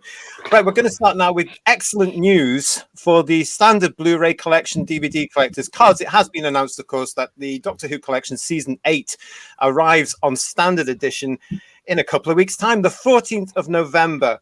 This is the way to continue your Doctor Who archive, obviously with this Ultimate Collector's set. Includes Terror of the Autons, The Mind of Evil, The Claws of Axos, Colony in Space, and The Demons. It's a recommended retail price of $39.99. It's available to order now from all the available stockists. Obviously, you'll know what's on that because this one's been around forever. What I will tell you about this now is standard collection collectors like myself is stand by your Blu-ray players next year, because I'm hearing that we are going to be very busy and very, very skint. That's all I can say right now. Well, you think there could be multiple sets coming next year? Oh, it's a possibility. And stay with us, like and subscribe, because we will be telling you each time there is some news about that. But yes, I think it's a very strong possibility that our shelves are going to be creaking with these standard edition Blu-ray sets next year. Okay, so we're going to move on from that to another sequel. And the second of the Panini graphic novels, Doctor Who Daleks, The Ultimate Comic Strip Collection, Volume 2, is on the way. Now, if you bought Collection 1, which is on the left-hand side of that picture, as I did, I'm sure you would be very, very impressed. This is the collected comic strips from Doctor Who Weekly, Doctor Who Monthly, and Doctor Who Magazine. And Panini is proudly presenting the second volume, which is coming out on the 1st of December. And this will star... Wow, that's really quick, because the first one only came out last month. I haven't even found the first one yet. Have you not? No. Well, you can get it from all the usual stockists. Let's just say that. Order it online. Yeah, it's not in any of the shops by me. In fact, I'd kind of forgotten about it, which is a real shame, because I was really excited about this, even though I've got all the original stories 2 or 3 times. I would recommend it because it's cleaned up beautifully, and they've done a great job of this. Actually, can you see it here? That I've got it there. I was so pleased about this. Really, really good. The second one includes the 2nd Doctor, the 6th Doctor, the 7th Doctor, and the 8th Doctors, plus, get this, a never before collected story starring Doctor Who, as played by Peter Cushing. So there's an absolute gem coming into that one. That could be the one from that summer special they did around 1994 then. Lee Sullivan did the art on it, didn't he? Yeah, he did indeed. Yeah. And that's never been reprinted. So if that's going to be in this volume 2 of the Daleks graphic novel, The Ultimate Comic Strip Collection, it's worth having. It's a recommended retail price of $19.99. And as I say, it's going to be available from the 1st of December. Now, as Dan has pointed out, I have not seen this in any of the high street stores that are left. So I would recommend that you go to the usual players, and we're going to be mentioning them a little bit later on. We're going to stay... Sorry, go on, Dan. Sorry, yeah. Well, I'm going to have to track this down. I loved the Dalek Chronicles one they put out a couple of years ago with all the 60s stuff. And if this is up to that standard, then yeah, I've got to get it. All right, hang on. Look, this is live. Unless you're notching it, it's not. Right, look, I'll show you. Look how thick this is. Can you see that? Oh, Madam Years, matron. Look how thin that. Look at that. Okay, there we go. There's the back. And I'll just give you a flavour of the content there. Look how clean that is. Very, very crisp. Yeah, and it is thicker than I'd imagined. It's bigger than the average bookazine, isn't it? Ooh. It is, but it's a joy. Honestly, I'm so impressed with it. Panini, congratulations. And no wonder you're bringing out Volume 2 and Volume 3, because it's wonderful. Right, so there we go. We'll put that there. Okay, we're going to stay, Space Bookers, with the world of books right now. And I'm delighted to be mentioning a friend of ours, Andrew Skilleter. There's the man himself. And he's just published this brand new book called Illuminart. This is Volume 1. And this is available right now from andrewskilleter.com. Now, this is book 1 of the Ultimate Collection trilogy. I'm going to say that again because it sounds really good. Book 1 of the Ultimate Collection trilogy, with a foreword by the cyber leader himself, David Banks. Now, this is 144 pages. It's a large format, full color hardback book, as you can see there. And it includes the work that Andrew did for the TARDIS Inside Out, his print range, Target, and the VHS covers. Blimey. So it's a lot of work. A lot of stuff. Apparently he's working on 3 books as well, Simon, 3 of these hardbacks. So again, the old debit card's going to take a bit of a hiding. I think I have to get these. So is that all in Volume 1, JT? That's all in Volume 1, yeah. What's in Volumes 2 and 3 then? Wow. He won't tell me. God love him. He's saving that until Illuminati Volume 1 is out there. We've got a sneak peek there from the picture there, what's going to be in that one. But he has done all the other stuff since, hasn't he? So I'm imagining this sort of like an era book. It's quite exciting, really, to get that. So he did all the livery for the Doctor Who USA tour bus as well, didn't he? And all that kind of thing. He absolutely did. And remember that press launch with John and Colin and Nicola and Janet? Wow. As we packed it off. But if you are interested in this, it is available right now from andrewskeleton.com at a recommended price of £30. Which isn't a bad price, to be honest, for how much you're getting there. I know, that's a perfect one. I love the fact that he's got all his sketches before, all the pre-sketches before. And so, yeah, no, I'll definitely be looking into that one. Yeah. Well, I'm glad you like that, because we're now going to a similar book from another acclaimed artist in the Doctor Who world, and this is Time Slides, the art of Colin Howard. And I'd just like to say hello to Colin, because he may be watching us. Hi, Colin. Hope you are well. Hi, Colin. Yeah, he's been a bit poorly over the last couple of days, so we'll get well soon, Colin. Yeah.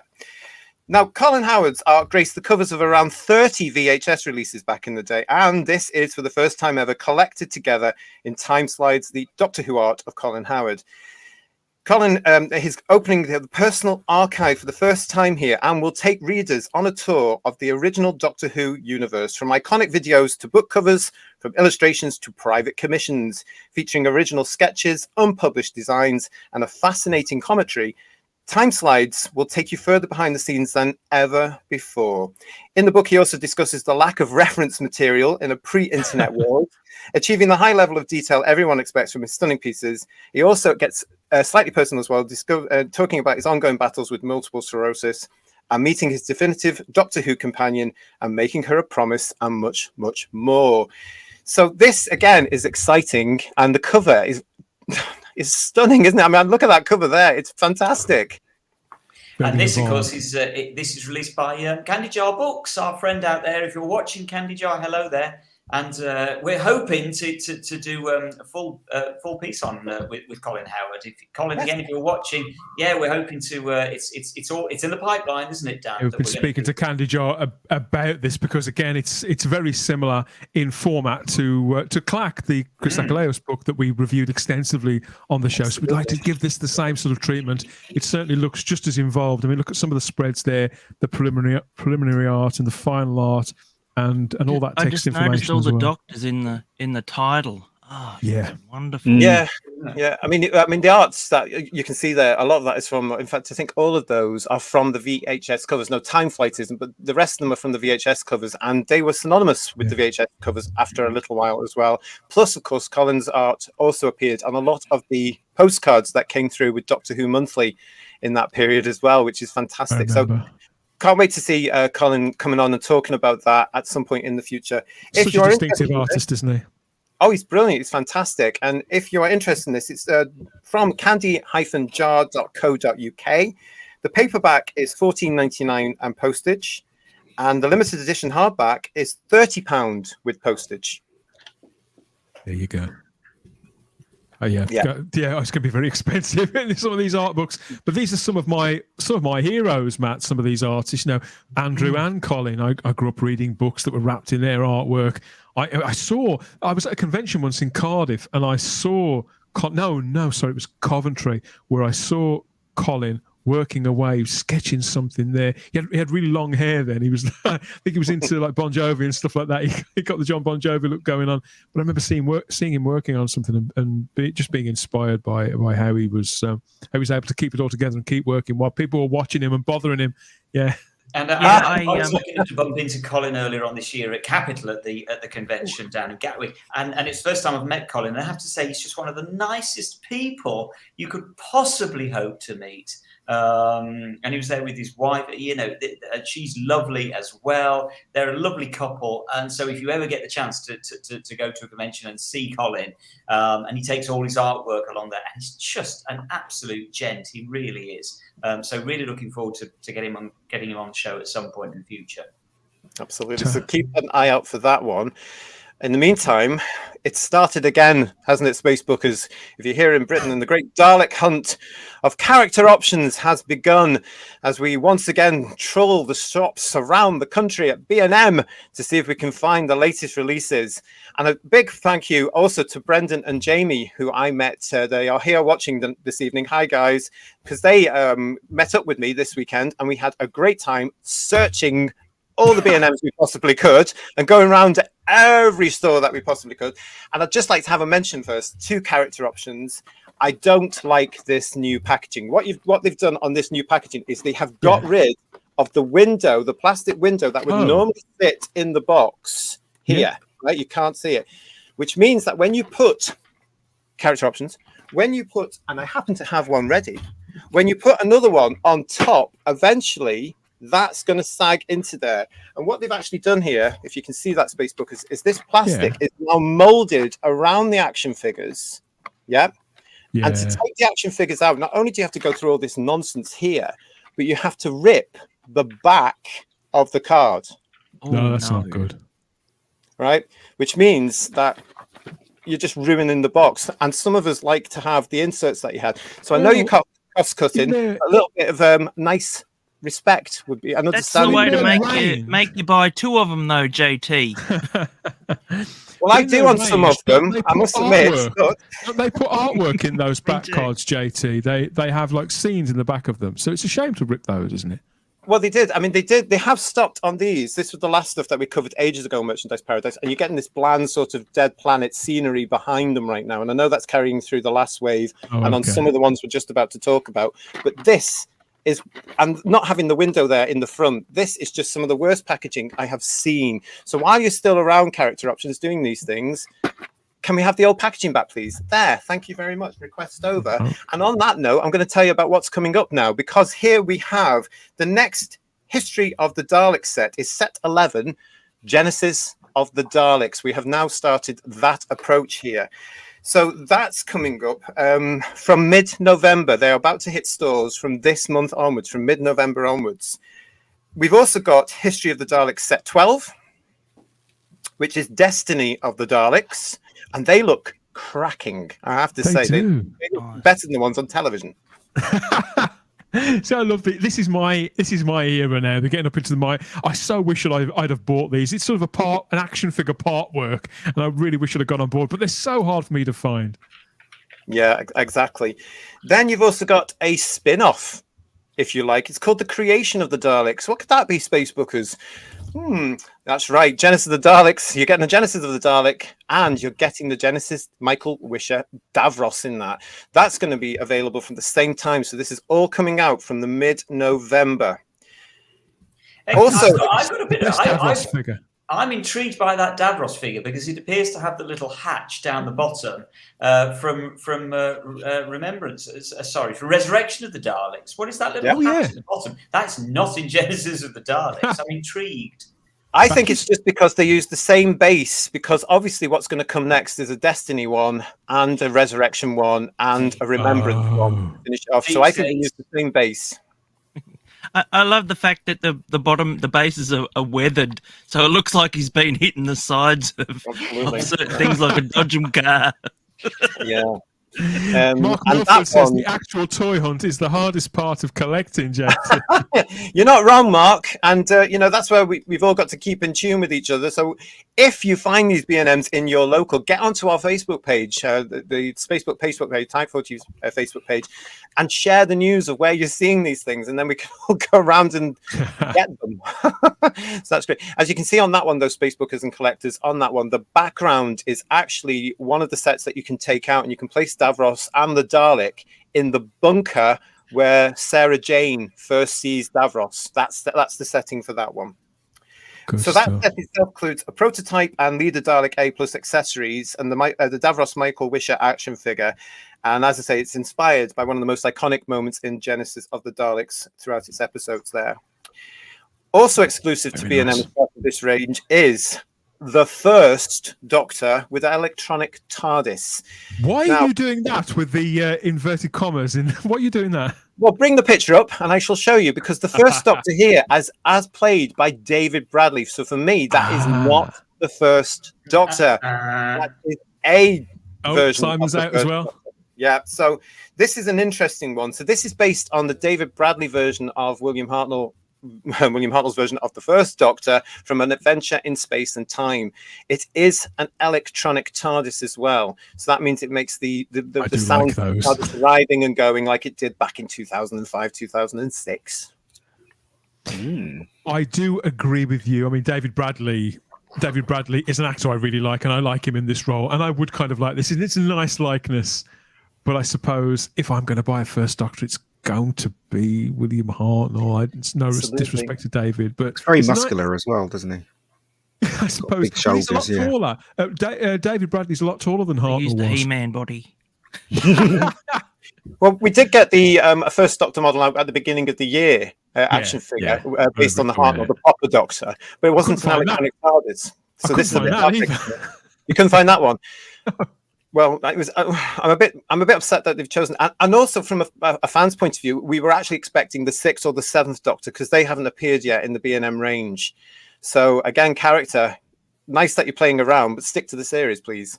It'd be interesting to see if we can get figures on how much of that has sold, because I really want the 7th and the 6th Doctors to complete that set up there, you know. As part of the B&M range as well, there are other ones coming along. So we're going to go briefly on this one and let you know about the fact that there are sets coming for the 9th, 10th, and 13th Doctor. Now, with the 9th Doctor set there, you're getting a brand new repainted version of Rose 1, as we call her. That's the original Rose model, complete with slightly flared jeans, that came out in late 2005, and then again in 2006. It's a repaint version. And the 9th Doctor is wearing jeans in this set because they thought that was a little bit different. And the holographic image there is, of course, from Parting of the Ways. So if you're interested in that one, that's can you tell me, that means that's a Rose without any joints? Is that right? Because they didn't have joints the first crop of things. That's the reason why they were a bit weird for me. So I never actually got those because without joints you can't really pose them. It's articulated. They're all articulated. Okay. It's just the original model, and they've changed the hair, and apparently they've changed the paint on the face, and of course it's a new top, which collectors of these things will notice. So that's that one, if you're interested in that. Then you've got the next one, which is this. Now, this is the 13th Doctor, which is a brand new, apparently, version of the 13th Doctor with a brand new, apparently, coat. I can't tell the difference. No. You've got a new version of the girl, the companion. I've already forgotten who she is. Yes. Yes, thank you, Charlotte. I haven't written down the name on this. Yes, that's a brand new version of Yaz. She's in a different outfit. And you're getting some sort of holographic Weeping Angel from one of the Weeping Angel episodes they've done. Don't remember that at all, but it's in there, so I suppose. But then again, I suppose the 9th Doctor never wore jeans either, did he? So, yeah, I suppose fair enough. But yeah, it was black, weren't they? But they're experimenting a little bit here, but I think it's a little bit cheeky. I would have liked something a little bit fresher, or going back to the proper series rather than the reboot series character options. Anyway, so that's what you've got from character options. As I say, that's going to hit from mid-November in the stores. So have fun, everybody, trying to find them. I'm sure you'll be able to at some point, and let us know, as I say. We're going to move on now to Lavazzi as a range, and they are re-releasing the infamous 7th Doctor umbrella. Oh, yeah. That's not getting the response I expected it to. I kind of, this is the kind of item where, and I'm a reasonable fan of Sylvester McCoy's era, and who doesn't love an umbrella? They come in handy. They're the kind of thing where if I haven't got one, and you think, oh, I used to have one, I thought I got one, and you think, oh, I haven't, I must have lent it to somebody. You kind of regret not owning one. And sometimes I do think this is the kind of thing that I would like to have. And then I see it and I think, could I go out with that in public? And the answer is no. It's beautiful. It looks beautifully made. And part of me does want one, Simon. But do you know what I mean? Just for collectors, though, isn't it? I can see if you're a Sylvester McCoy fan, of course exactly. you're going to want it. If you're not a Sylvester McCoy fan, you're absolutely not going to want it. Simple as that. That's right. Well, absolutely. Well, this is the official Doctor Who 7th Doctor's umbrella. It's authentic in every detail. Now, the blurb says it's built to last. It's made from metal and fiberglass frame, combined with Lavazzi's silk scarf and question mark jumper. This umbrella is a must-have for every cosplaying fan of Sylvester McCoy's 7th Doctor. This is a large canopy umbrella. It's a sturdy fiberglass and metal frame, and you get a special designed sleeve to put into it. Now, I'm going to show you this because I got this from the first time around, and here it is. Ooh. It's still in the package, Spacebookers, as you would expect, but here it is. And as you can see, it's huge. The sleeve does have these lovely question marks on it, so you can take it out, and it's got the red tip there as well. But as you can see, it's a proper sturdy umbrella. I mentioned this to our friend Barnaby the other day, and he got quite excited because he'd never got one, and he does cosplay. So Barnaby, if you're watching, it's still available. You better get it quickly. How much are they? I can't wait to hear how much these are. Oh god, they are available now, and you can get them for $49.99. Oh, it's a bit of a sting. Keith Bradbury is in the chat, and he assures us he's sold. I want to talk about Keith in a minute. Let me just, I'll build up to Keith. Hang on. Because I want to say that you can get this umbrella, first of all, from lavazzi.co.uk.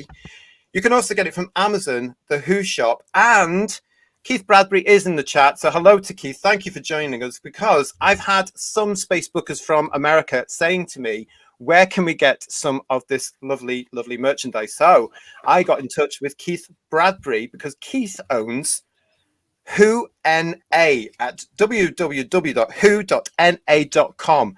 Now, Whona is the American version of the Who Shop here in the United Kingdom. The address is, I don't know this, I don't understand this, so I'm going to read it all out in case I get it wrong. It's Who North America, 8901 S State Road 67, Canby, IN 46113, and the phone number is, if you're in America, 317-481-8189. The shop is open Monday, 11 a.m. to 4 p.m., Tuesday to Thursday, 11 a.m. to 6 p.m. Later hours may be available by appointment, and Friday and Saturday, 11 a.m. to 8 p.m. And Keith is in there, so if you want to ask him anything, he's in the chat live on the show right now. And also, he will be joining us for a very special chat, just like we did with the Who Shop, and he's going to be coming on the show at some point, hopefully before Christmas, to talk everything about the Whona, and also about the brilliantly titled Doctobercom, which is have I got that right, Keith? Doctober convention, which he does every October. So I think that's just brilliant. So have a chat with him if he's still there. There he is. Have a chat with him there, because he stocks absolutely everything that he can get from us over here in America, in Britain. So I have checked him. And so American fans, if you want to save yourself some grotzits, then the Whona over there in America with Keith is your man. Excellent stuff. Oktoberfest. And isn't it nice to have him? Welcome, Keith. Nice to see you. Welcome indeed, Keith. There could be a few takers on the old umbrella as well in the live chat. I mean, yes, it is a lot of money for an umbrella, but I do see Matt. Got one as well. He will be taking that. Keith will be taking that. So look, and let's see Matt. Let's see Matt. There you go. That's the official Doctor Who one, but it does have the logo on the top. That's right. Yeah, mine's still got that on. Never take the logo off. Doesn't have the little dot though. Doesn't have the dot. Don't take the tag off. No. Where's your dot? Where's your dot? Is that worth a fortune? No dot. I got no dot on mine. That looks like a completely different umbrella to me. It's official. I'm sure it's official. It's not a pirated copy. Umbrella Gates from Asia. We're not going down that line. We all know we'll put intro for you here live on Type 40. What's next, JT? We're moving on. Right. I can confirm to you right now that there are an awful lot of changes coming our way as fans of our beloved show from 2023 and beyond. Now, I can't confirm a lot of the stuff that I am being told and I am hearing, but we can confirm that a lot of the licensees of Doctor Who material over the last few years are being reviewed, and some of them may not make the grade. So we have to wait to see who's going to be continuing in their lines and who isn't. So stay tuned with us here on Type 40 Live on Merchandise Paradise, because we will let you know as soon as we know. But I think there are going to be some shakeups coming in the collector's world, and it may mean that we don't get as much as we're expecting for the anniversary year, but we will get an awful lot coming 2024.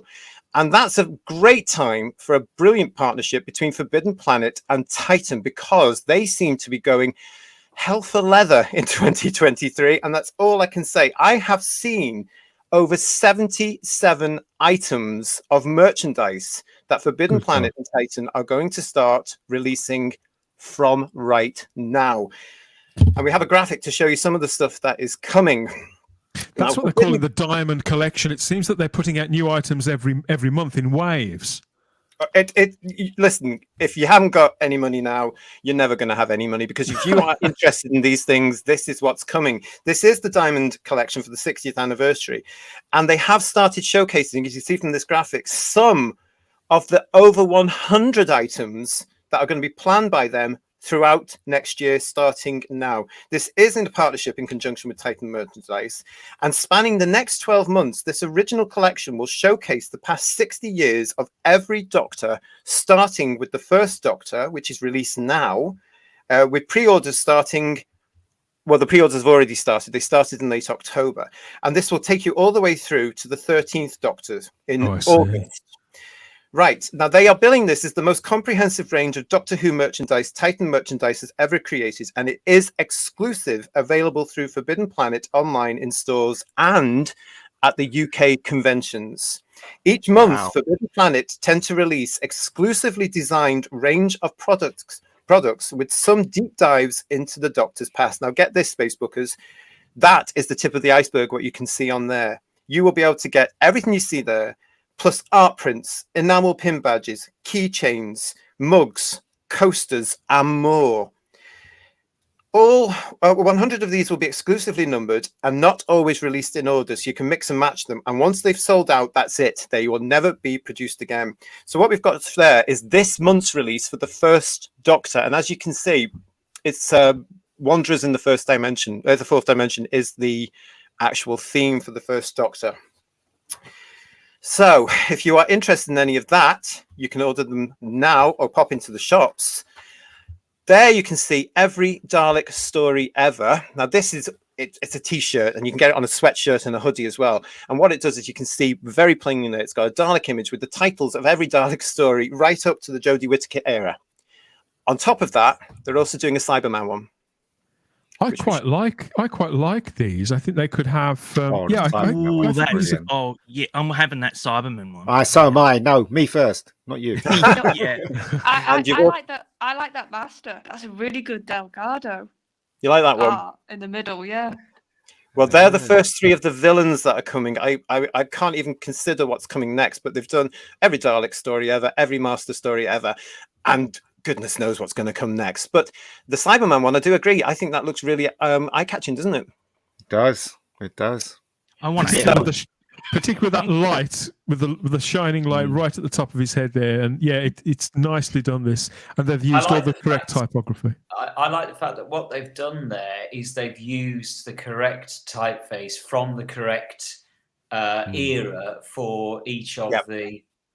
Each of the stories. So they've even put Attack of the Cybermen in capital neon letters, which indeed it was on the original title, which is brilliant. But I'm rather intrigued by the fact they've included Legopolis, which is somewhat tentative, because there's a Cybermen in that for around about 2.5 seconds.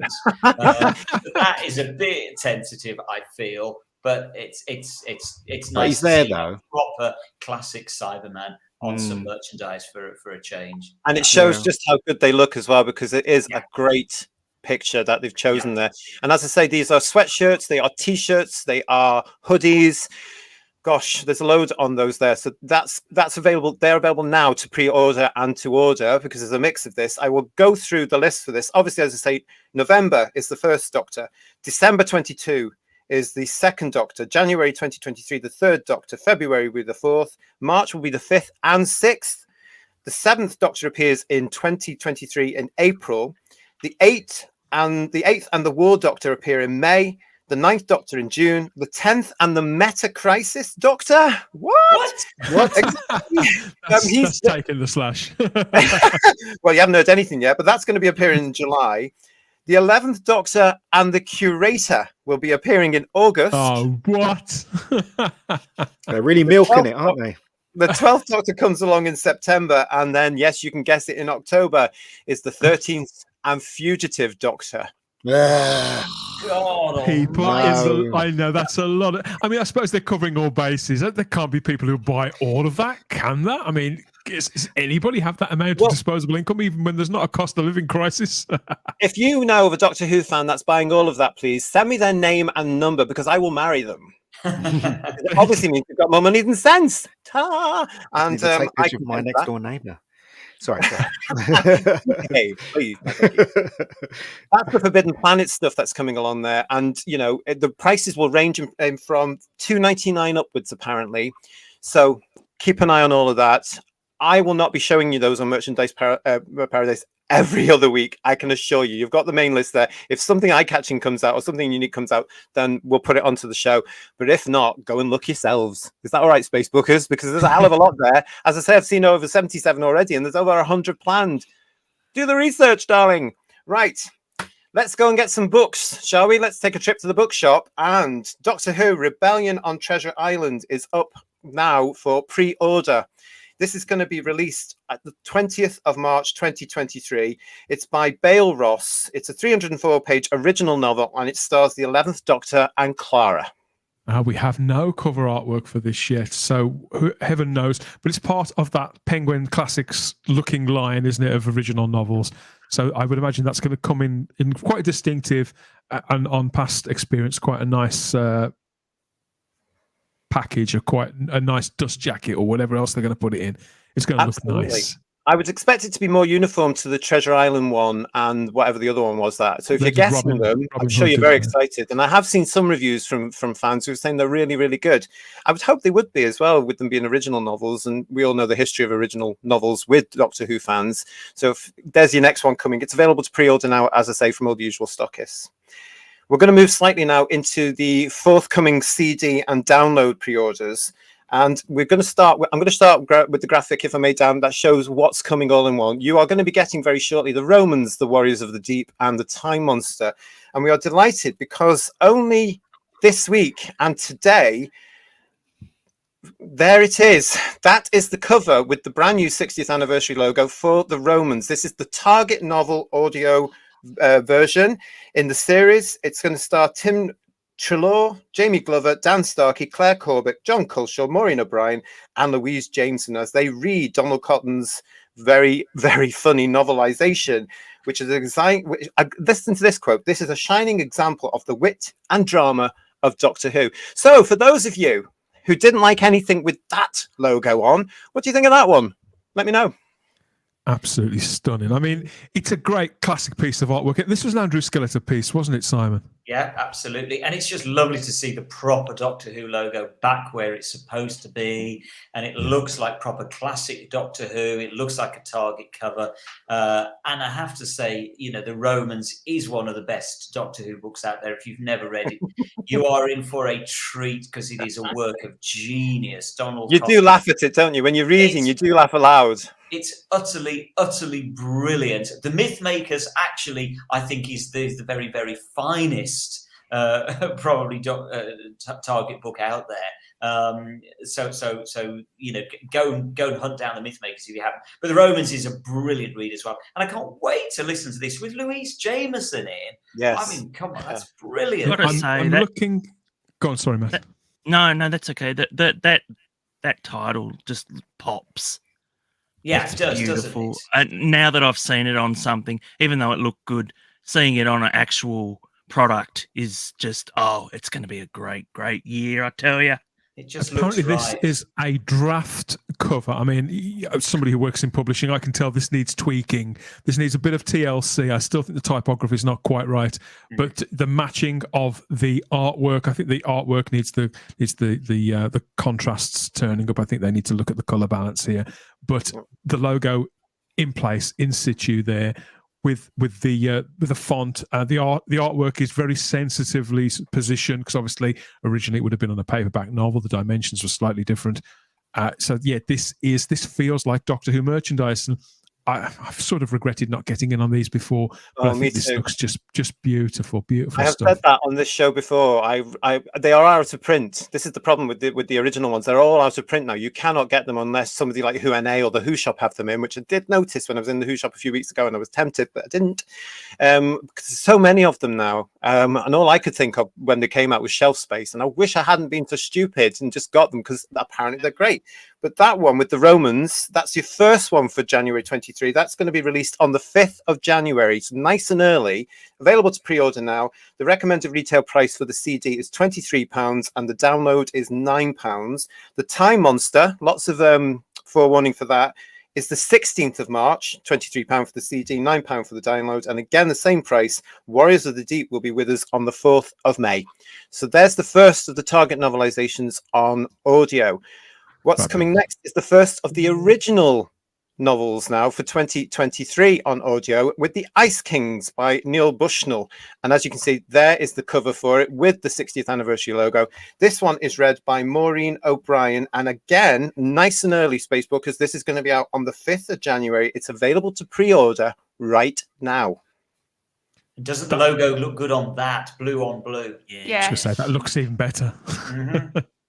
It does. I mean, this is where I think I hope that they start playing with the logo from the point, in the same way that Target did, in that they would change the colours to suit what it was going on. And I'd like to see that happen again, really. And in fact, I mean, they did that through the Eccleston and the Tennant era on things like Doctor Who magazine. They would always change the colour of the sort of the lozenge shape to suit the colour that it was sitting on. And so I'd like to see them do that again, really, with this logo. There's so much you can do with that logo. Yeah, I think they also did it on some of the books, didn't they, as well, the BBC books? Because I got a few of them when it was Tennant, and I'm sure they played with that. So yeah, it'd be nice, Simon, if they did have a bit of creativity there. Yeah, I hope they don't slavishly stick to the blue. I don't like the lightning coming out of his hand. Sorry, what was that, mate? I said I don't like the lightning coming out of his hand. I think it's a bit rubbish. That's the only thing that spoils it, in my opinion. But well, it might be part of the story, so don't write off. But this is part of the series that Will Hadcroft also had one of these. Now, Will is there. Look, he's in the chat. He joins us quite often. Hello, Will. And we we talked about his version of one of these books quite a while ago. So go back and look at the Merchandise Paradises from previous editions to see us talking about Will's book. But that's your Ice Kings one. As I say, that's going to be out from the 5th of January, and it's available to pre-order now. Now I'm going to move forward to something that's not yet available to pre-order very, very quickly to let you know that I thought this was quite clever. On the 1st of June next year, the BBC are going to be releasing another audio download and CD by Darren Jones. Now, this is going to be a series of 4 linked stories where the theme that links everything is doom. And the title of this is For From Doomsday. So I just wanted to share. I thought it was clever because 4 to Doomsday with Davison, you're getting 4 from Doomsday next. I'll give you more news about that when I found out more about it, but I was told about that recently, so I thought I'd tell you that's on the way from Darren Jones, coming on the 1st of June. Finally, for the CDs, I have now news that Doctor Who at the BBC, the first 9 volumes will all be pushed together for a £16 download. Now, this is coming out on the 19th of January.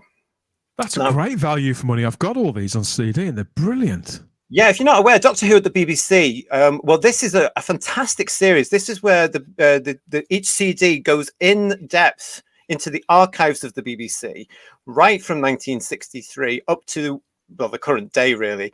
And what they've done is they take the excerpts of Doctor Who when it's on radio shows and various television shows throughout its entire history and puts them onto these wonderful discs. So if you haven't discovered these yet, then you really, really should. And this will be the great way to do it because, as I say, they're going to release Doctor Who at the BBC all together on the 19th of January.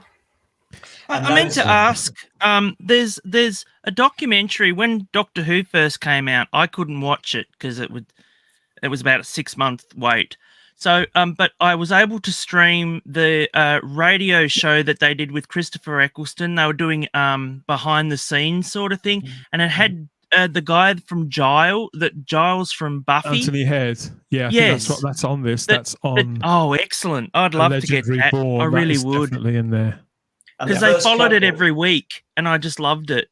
And the first couple of these disc collections are certainly the first two, I think, are narrated by Elizabeth Sladen. So it's just lovely to hear Liz Sladen on those as well. And then I think Louise Jameson narrates a couple of them as well. She presents some of them. They are brilliant. Anybody that hasn't heard them, likewise, I've got them all. They are brilliant discs, and that she was a big part of that range. Yeah. Thank you for putting all of that together for us, JT. Well, I haven't finished. I've got one more item, and I know we're getting near the time, but I've got to sell this one. So bear with me, just very, very quickly. This is live. We always go over. Listen, I want to tell you about this very last item because it's available right now. If you are looking for something to do and to fill that gap on the Christmas night, then you can now order this. This is Doctor Who Race to the TARDIS. Now, this is the first reiteration of this board game. Okay, now this is traveling through the time vortex. The TARDIS is hit by a time spiral past technology, which has been reactivated by the Daleks.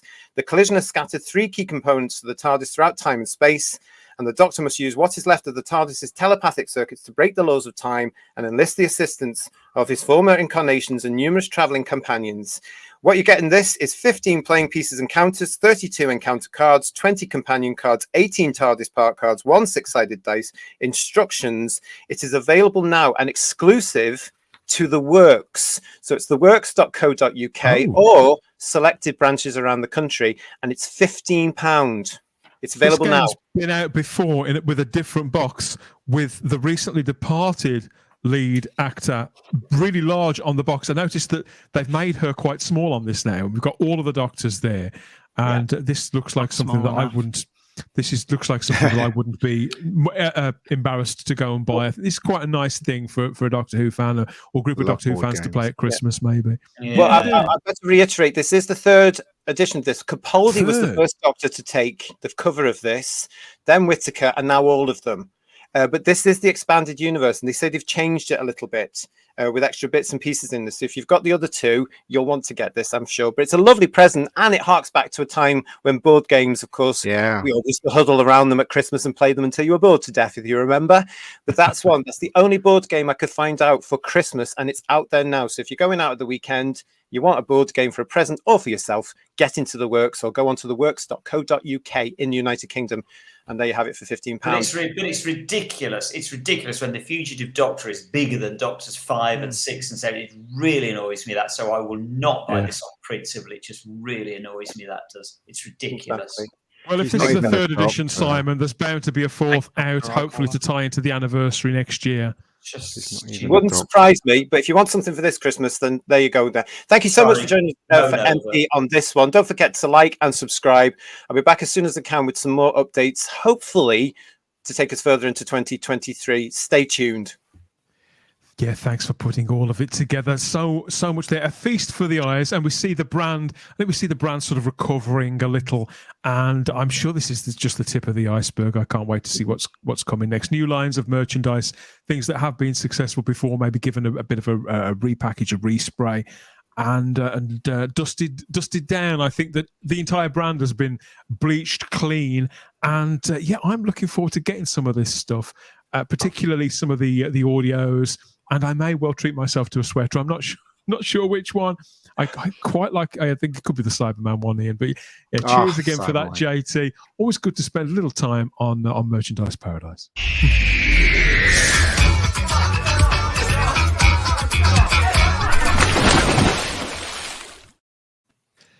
Yeah, all will be revealed in 2023. The BBC have told us today in their latest round of social media memes, I suppose you could call them, these graphics that they've been putting out across all the platforms there. So with the four of the images that we've got from what's to come next year, they're already talking it up and showing us the same thing over and over again, just to make sure that we remain excited, remain invested. I'm sure we're going to see more sooner rather than later, certainly before Christmas.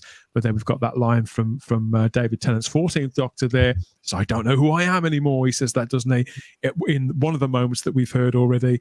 And Ncuti Gatwa's 15th Doctor. given equal presence on this graphic, saying, "Someone tell me what the hell is going on. What the hell is going on?" That's probably going to be the only line we're going to have for the 15th Doctor for quite some time. But I really latched onto that because, of course, collectively as a fandom, we have been to hell and back with Doctor Who over the last 4 or 5 years. It's very much getting the feeling like it's back.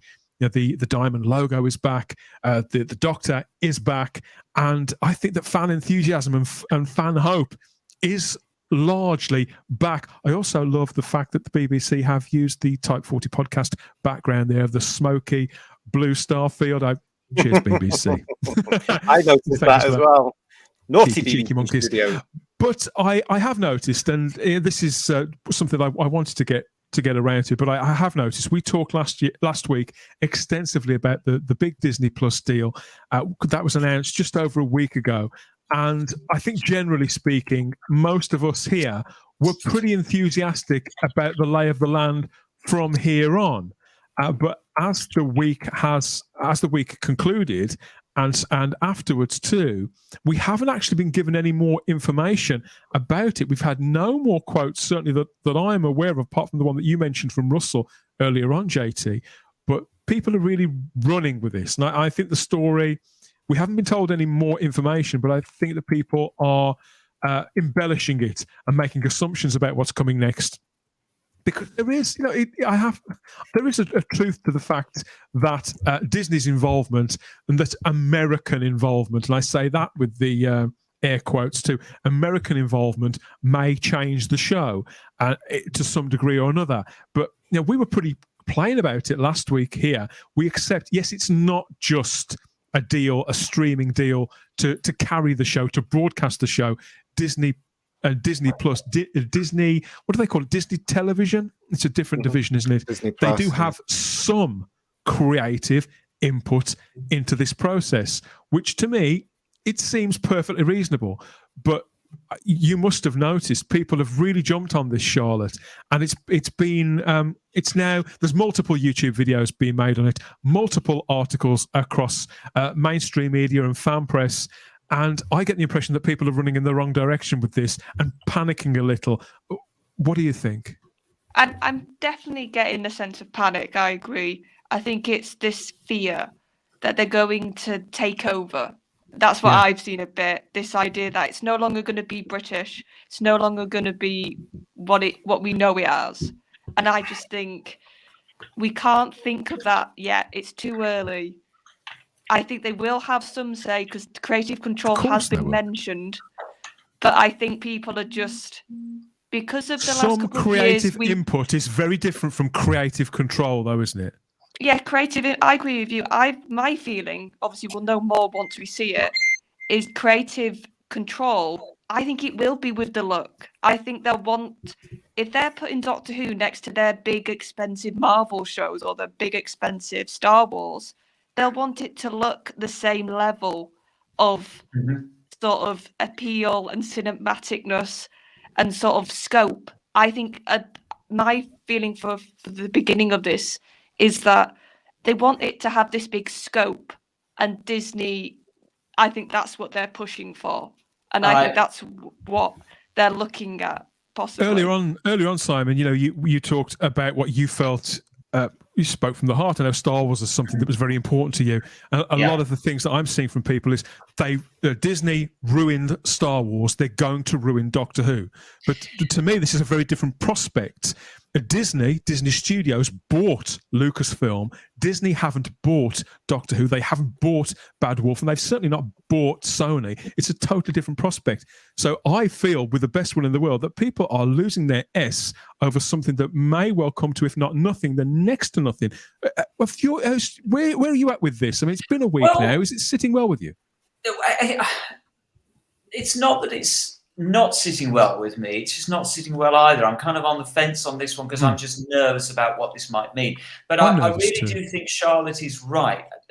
The way I feel about it, I know we sort of talked about this before, and we sort of said, oh, look, it's just a distribution deal, blah, blah, blah. Okay, I don't believe that. And the reason I don't believe that is because I honestly don't think Disney would get involved in something that all they were going to do was trust that what they were going to be given was good enough to put on their channel, and they were going to have nothing to do with it. Yeah, we'll just happily distribute it. Disney are not like that. If they're getting involved with this, they're going to get that. I just genuinely think they're going to get involved on a more intense level than just distributing it. I really believe that, because Disney are not hands off. And so they will not just accept something that is brought to them, given to them on a plate, and say, yeah, we haven't seen it before, but yeah, we'll put that on. We're great. And the other thing that strikes me on this is that you look at that graphic that's on screen at the moment, and look how much bigger the Disney logo is than the BBC logo. It's literally 10, 15 times bigger than the BBC logo. Does that not tell anybody anything? I think that the BBC logo there, I think we can read too much into this as well. BBC, that's the Doctor Who logo, BBC Doctor Who. It's the Doctor Who logo with the Disney logo. I don't. The reason I disagree is because the lawyers will have been all over this. Those logos will have been agreed a size to the nth pixel. That is true. The nth pixel. Disney will have signed off that we want our logo this big.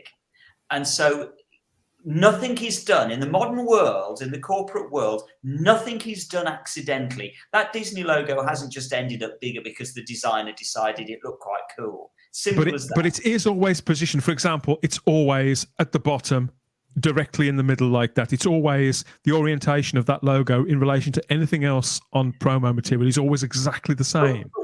But which logo do you see more, the BBC or the Disney logo? You're just glancing at that image. Which do you see more? I see, at the moment, I see Doctor Who first, but I do then go to Disney because, you know what? And it's largely because it still seems, for me, so strange to see them together. No, it's because it's so big, Dan. It's as simple as that. It's a huge logo. There are two things that I never expected to visually see occupying the same space. I just didn't see this coming at all. We've got several comments in the live chat. I understand, Charlotte, we're losing you. Is that it for you? Yes. Good night, Charlotte. Usual time. So thank you. Hope you've had a lovely birthday. Later. And thank you for the birthday wishes I did see on Facebook and that on the day. So thank you very much.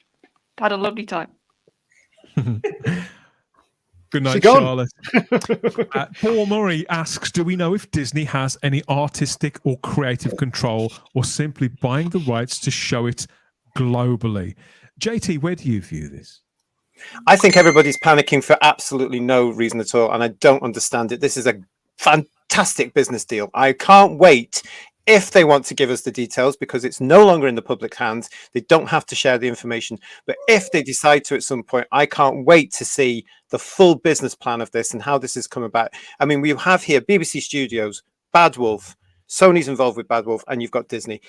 This is an incredible partnership, and that's the word, partnership. Now, when you're putting a partnership together, you have to listen to your partners. Now, if Disney do have a say in something, trust Russell. I mean, this is all bound to his vision. We are preempting all this, and I see all this stuff coming through, and it just makes me go, oh, for God's sake. This did not happen in the 90s when Disney was touted as coming in with the BBC to do a series that Disney never was very happened. different in the 90s to how it is now, though. Simple as that. But that's the problem, isn't it? They're looking at stuff that's gone out, and it's always about this. There's an agenda. Oh, grow up. Let's move on. Let's just see what they give us. Russell knows what he's doing this show. So does Julie. So does Jane. So does Phil. And if Disney can help to launch this in a proper, more streamlined global thing, rather than having that business there and that company broadcasting it there and that company doing it there and that company doing it there, if they can do it that way to bring more people to the show to enjoy the stories that Russell's are putting together, I do not personally see the harm, and I am not going to state anything which is derogatory until I've seen the results of this within 2 years' time. But to be clear, neither am I. I do really want to be clear on this. I haven't got a clue. I could be completely wrong. I don't know what's gone on. Of course, none of us do. So none of us know what's going to happen. So I'm not just automatically jumping to a conclusion. Yeah, but look at that. James is there. No disrespect to you, James, but you're saying Disney will ruin Doctor Who guaranteed. How exactly? No, you can't say that. This is not Disney writing the show. This is Russell writing the show. This is hello, James. Thanks for the comment, but I do think that is really quite knee-jerk and reactionary and not going to get us anywhere. I think the key to it is what were your ambitions for this intellectual property? Were you happy for it to sit there nicely, comfortably, occupying its little space, ideally on a Saturday tea time or wherever else, in whatever schedule, wherever you're watching it, and to just have its little niche and to remain there? Or do you have ambition for it? Badwolf had ambition for it when they took it on.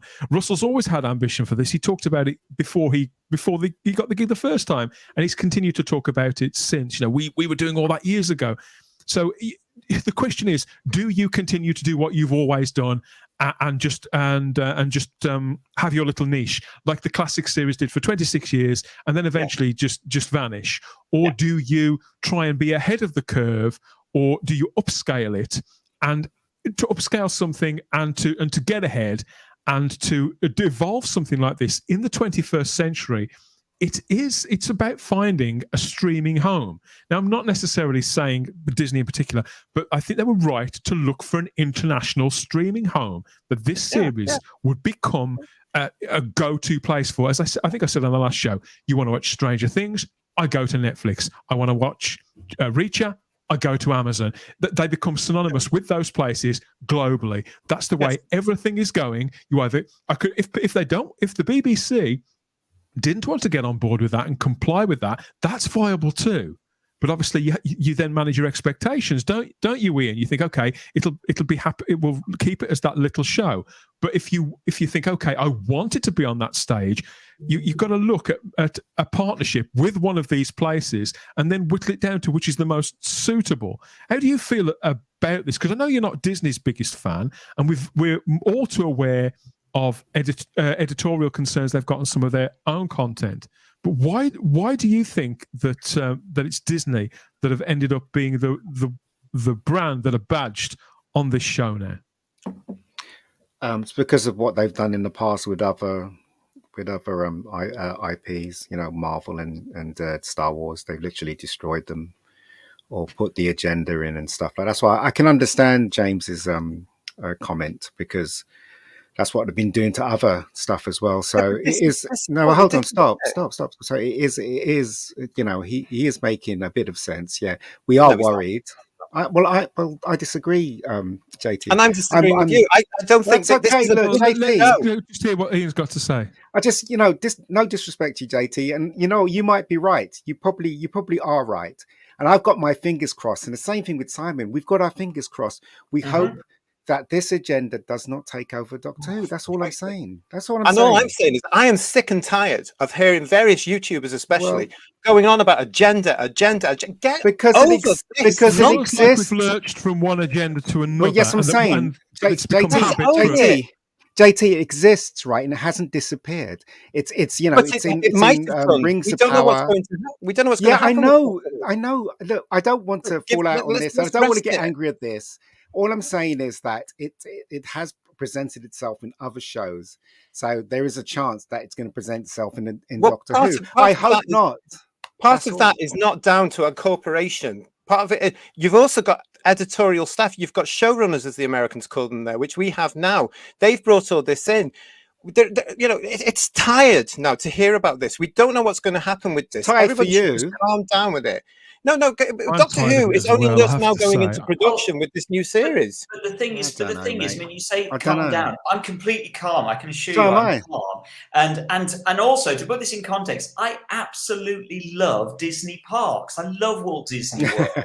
You know what I mean? So I do want to make this clear. I'm not automatically jumping to the conclusion that this is going to be disastrous. All I'm saying is that Disney, being the kind of organization they are, I would imagine that they have had some say in how this deal has been put together. Well, it isn't just simply done its business. Exactly, but that's all I'm saying. But we don't know where Well, I want to mention this comment we've got in the chat here from Problem Being, who says the thing is, even if Disney has no direct input on Doctor Who, it will inevitably have certain expectations. Which is Problem Being. That's exactly what I was trying to say. And where's the proof of that? Where's the proof? Where is the proof? JT, the proof is in the past, isn't it? The proof's in the past with Star Wars, with Marvel and stuff like that, isn't it? That's where the proof is. But that is totally separate. They bought Lucasfilm. They haven't bought this. But I have to say, but BBC's the same. It's the same. It's the BBC's in line with the agenda and the same thing with Disney. But I want to pick up on what you said, JT. You described it as a partnership. So that's why they will have those expectations, because you don't get into a partnership expecting to be told to sit in the corner and sit on your fingers. That's all I'm saying. And it's coming down to the story that Russell wants to tell. So, Russell's not going to be dictated. Russell is a powerhouse in show business industry across the world. He has done this. He stated years ago, this is what he wanted. He wanted a whole platform full of stuff. They've gone out now with the backing of BBC Studios and Bad Wolf, and they've found now that we don't know who else they've spoken to. We may never know who else they've spoken to. But what I think fans can do is just be patient and judge and stop preempting and stop assuming.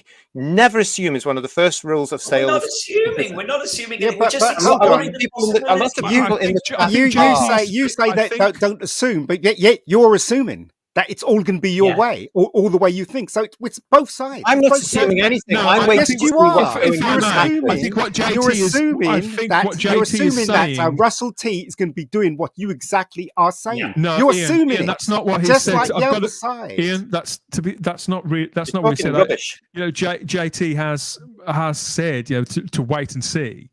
Yeah, so have I, and so is Simon. We're both saying exactly. I've said let's wait and see, but JT has also said that Russell T Davies is in charge of this. He is going to do this, so he is assuming things. He's assuming. No, that's not an assumption. That's a known fact. No, you can't assume on that. You can't assume on that because we don't know. Well, none of us the machinations of what have gone on behind the scenes. I think you're probably putting a little bit too much emphasis onto Russell here. Russell is party to this deal, this massive co-production deal that has gone on here. This is bigger than Russell. Isn't it the truth, though, Simon? Isn't it more likely? It's simply down to Russell and how this plays out. The vision has come from Russell, and everybody else has backed him up. He's the leader. You're assuming that, though. No, I'm not assuming that's the fact. I don't think it's an assumption. I think it seems to me very clear that this project was happening, whether Disney were going to be involved or not. Absolutely. And I'm sure that I agree with you, actually, Simon. I think that the balance will probably have shifted over time. But I think that Disney have entered this. Obviously, they've probably been speaking to them probably for 6 or 7, maybe longer, 6, 7, 8 months. I don't know. But Russell's been involved publicly with this for over a year. We know he was working on these scripts around a year ago. So this is, I wouldn't describe it as his baby. I think he's too drenched in the corporate world and too respected in this world, too powerful in this world. He was named as the number 3 in the most powerful people in British entertainment or European entertainment just a few weeks ago by, I think it was Time magazine. He's a lot more savvy than that. He's not just a creative force. So whilst I wouldn't describe it as his baby, I think that he would pull this away, even from somebody like Disney. Russell T Davies walked away, if you remember, from the gig writing on that Star Wars TV show like 10 years ago. He'd written scripts for it, just took them away and completely bailed. I think he'd do the same with this. I don't think he'd take it there if he felt that they weren't going to respect, if not him personally, but observe the boundaries of what Bad Wolf have already got going on with Sony. But out of interest, do we actually know at what point in all of this game Disney came on board? No, we don't. No. So it could be, let's just talk speculatively for a moment, that yes, Russell came on board however many years ago, 2, 3 years ago, I don't know, whatever. 2019. When? Sorry, 2019. Okay, 2019. 3 years ago. So Russell's been on board since 2019.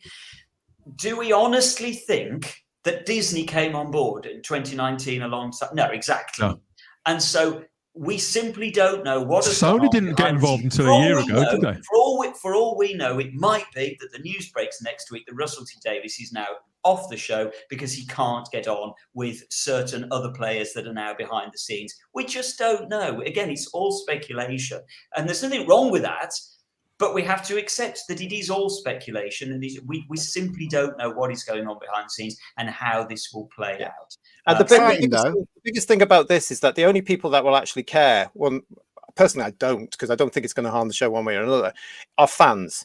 And what this has been, it's been judged already by fans that are going on about, oh, they did this and they did this and this, because the assumption is there, and it's very closed-minded, and they're already right now. And I know for a fact there are several YouTubers that will go on, that will come back next year after the David Tennant things and say it was rubbish, because it's very clear that they've already. That's what fans do, JT. That's what fans do. We should be open-minded. No, it's part of fandom. You argue, you have a laugh, you buy someone a beer. It's all part of when something's actually happened, we can't judge anything that's not happened. But this is a production deal that's got nothing to do with us. We don't know where it's going to be. I personally reckon they've got creative say in how the platform runs, and they might want to order something. I hope so, I mate. don't understand why everybody's getting into a mess about something. But to be honest, as fans, we all prejudge stuff. You prejudged the final episode just gone out with Jodie Whittaker. You didn't even watch it, so you don't know whether it was any good. What do you mean I prejudged the final episode that I haven't watched?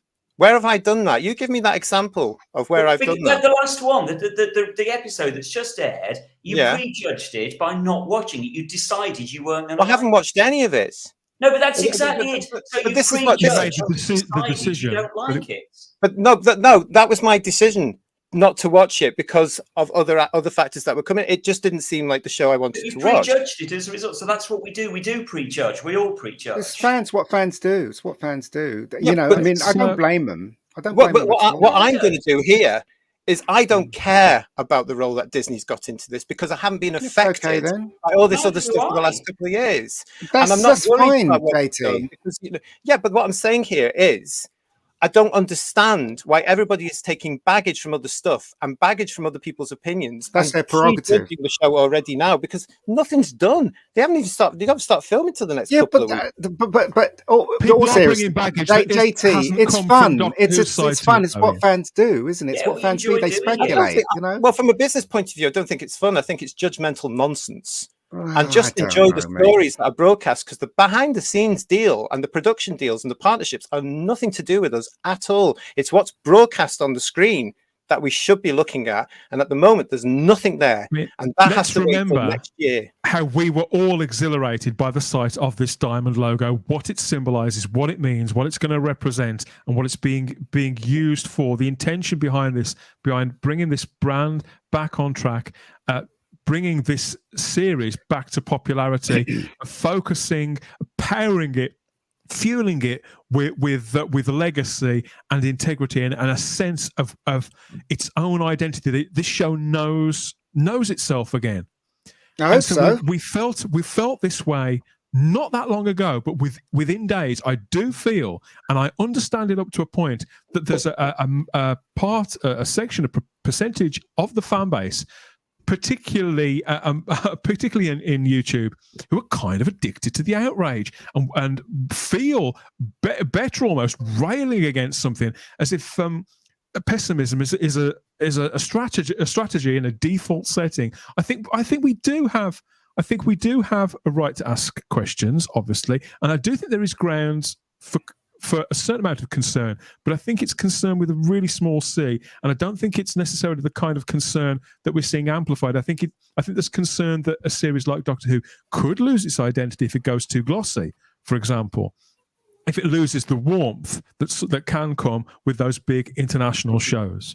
And I think that there's a tipping point too, editorially, where you can lose sight of who a show like this is meant to be for, that family dynamic, and not necessarily fill it with gender politics and ideology and contentious choices, but sometimes stray over lines that may not be wise.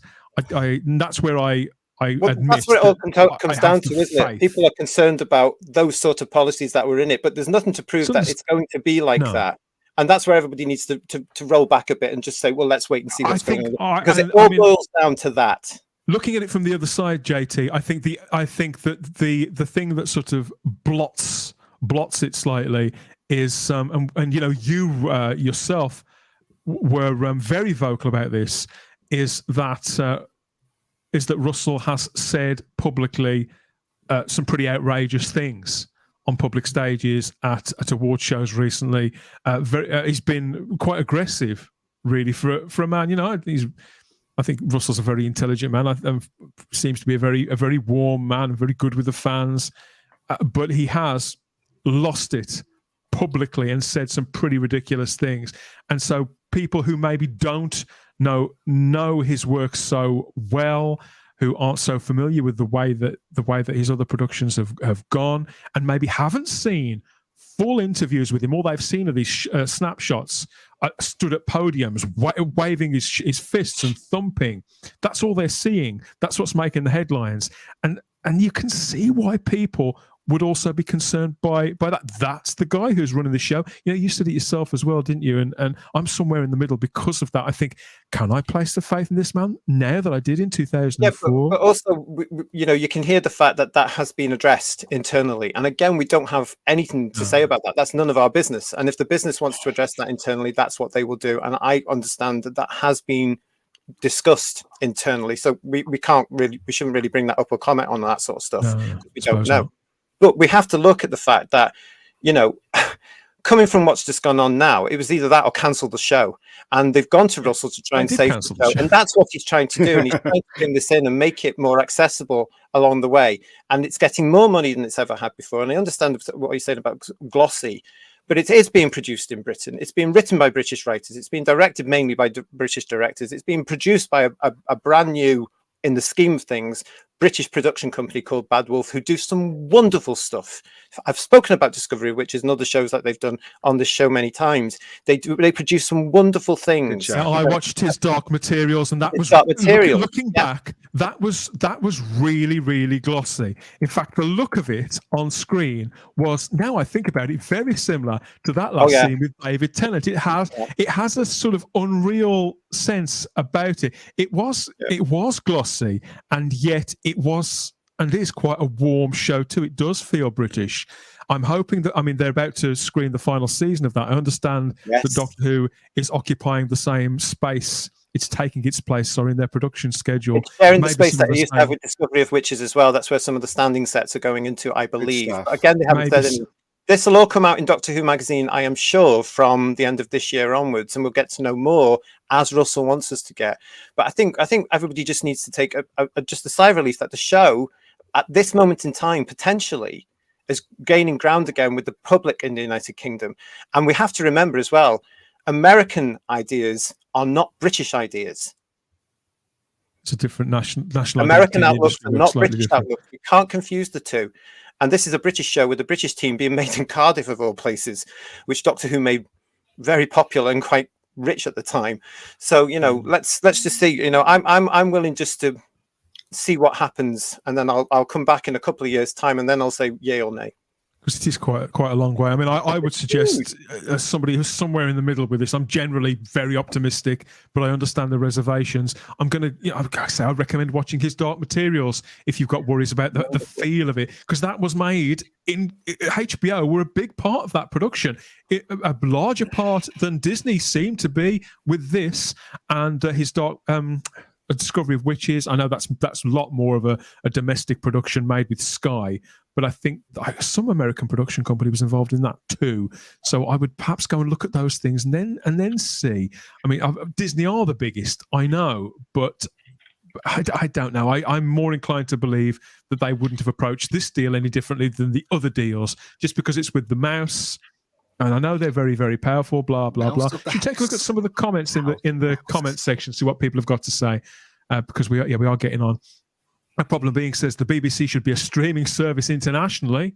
So rather than being a Disney Plus, being on a Disney Plus, the BBC should be the BBC Plus, whatever, a platform of its own. I mean, What's the point of BritBox if they don't put any faith into it? Scrap the iPlayer, scrap BritBox, and make an international streaming service. Its problem being solution.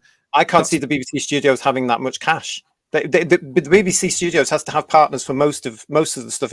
Yes, it does very well with its output, strictly Top Gear, Doctor Who, but what else have they got? You know, and it doesn't give that. They've sold formats completely over and over and over again. Some of them work, some of them don't. But there's only so much you can go to the well, and you do need fresh ideas occasionally. Who knows where? I mean, I'm sure they'd love that problem being. I'm absolutely sure the live chat. It could be. I mean, who knows where it could be in 10 or 15 years' time? The live chat is very, very divided on this. If they're savvy as a business, as a business, they'll use partners and learn. Well, they are, aren't they? Meta Whovians says.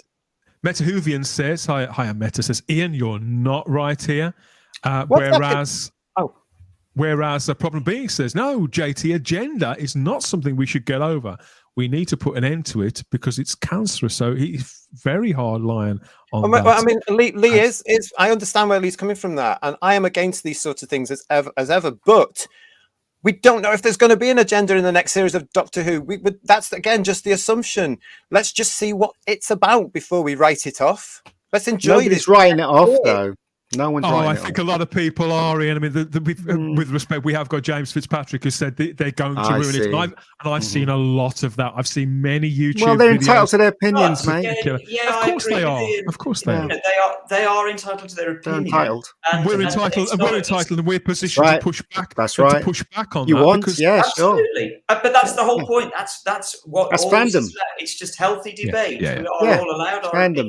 But to be honest, we're debating something that we shouldn't really, because we don't know the facts. So we're just. Like Ian says, it's fun to debate. That's what we do. I just enjoy. I think it's fair to debate this. Yeah, it's the point. It's the whole point of this channel, isn't it? That we debate and we talk about what we love. It's fun to think about. Could it be this? Could it be that? Could it be the other? And what we've got to still remember is that people have seen Star Wars, a franchise that they loved. Completely destroyed. Yeah, but Lucasfilm would have had a huge hand in that, and Kathy and everybody at the top of that making creative decisions. We don't know necessarily that people from Disney were Kathleen Kennedy that. was the main figure. But again, I do really want to be clear on this. That doesn't really matter. What matters is that people have seen something and people are reacting for right or wrong, and they are allowed to react. No one's saying they're not allowed to react. No one's saying that. We do live in a democracy. I'm looking at this comment here from Matthew Pounder watching on YouTube, who says that there's simply too many thumbs in the pie. Now, obviously, we've got Bad Wolf, we've got Sony, we've got Disney, we've got BBC Studios. That's four. Matthew's comment here, that's something. It's somewhat of a cliche. But the simple fact is, a lot of cliches are true, aren't they? Could this be just too many cooks spoiling a broth? Does that worry you at all, regardless of who they are? All I'll say is, if you want to know my thoughts on this whole Disney Plus and, pretty much ruining the 50 years of the ABC owning Doctor Who, having the rights to Doctor Who, check out the Spacebook from Wednesday night. But other than that, look, I think it's going to affect everybody in different ways, and we just don't know until it happens. And the thing is, because I'm with JT, because I didn't like the previous era, but I kind of gave it a chance in the way of leaving it for a year, just seeing how it was going to be received and getting the feedback that the fact that it was terrible. But I gave it a chance in that regard. I'm going to watch this one because it's been 5 long years. And yes, I did watch The Power of the Doctor. And for me, it was closure for me of an era that, 5 years of having no Doctor Who. And I just want to watch this one. I just want to enjoy it. And so I'm going to give it a chance. We all that's it. I'm just gonna hopefully it'll be the Doctor Who that I've loved for many, many years. And so, I'm just gonna wait. I'm just hoping that the British public come back to the show, because as fans, that's one thing, but without the British public, there is no show. Yeah, fingers crossed. That's the main element. Everything will be aimed towards, okay, there'll be a bit of fan service because it's 60 years old, but I truly believe that the main element will be, let's get the bloody public back, because we need them, because they've got to sell. Priority number one. Got to show the merchandise. They've got to have a new generation that come in that will take it over from us when we all die. So I'm really hoping that's the outlook. I understand, JT, that we don't own it. Like, everybody else in the world doesn't own it. But, you know, it's just the fact that we have to just wait and see, and, you know, hopefully you guys make the right decisions. Yeah, it's hoping. The BBC, Carol Jude, hi Carol. She says Disney more often than not has a legacy of very high quality, successful projects and properties. Wide variety too, and Russell T Davies would never bow to any demand that they would happen to make.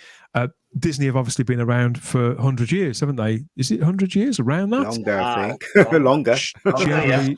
Generally speaking, Carol isn't wrong. I do see exactly what you're saying. I don't think that Disney now is the Disney that we grew up with. No. I don't necessarily like them any more than Ian does.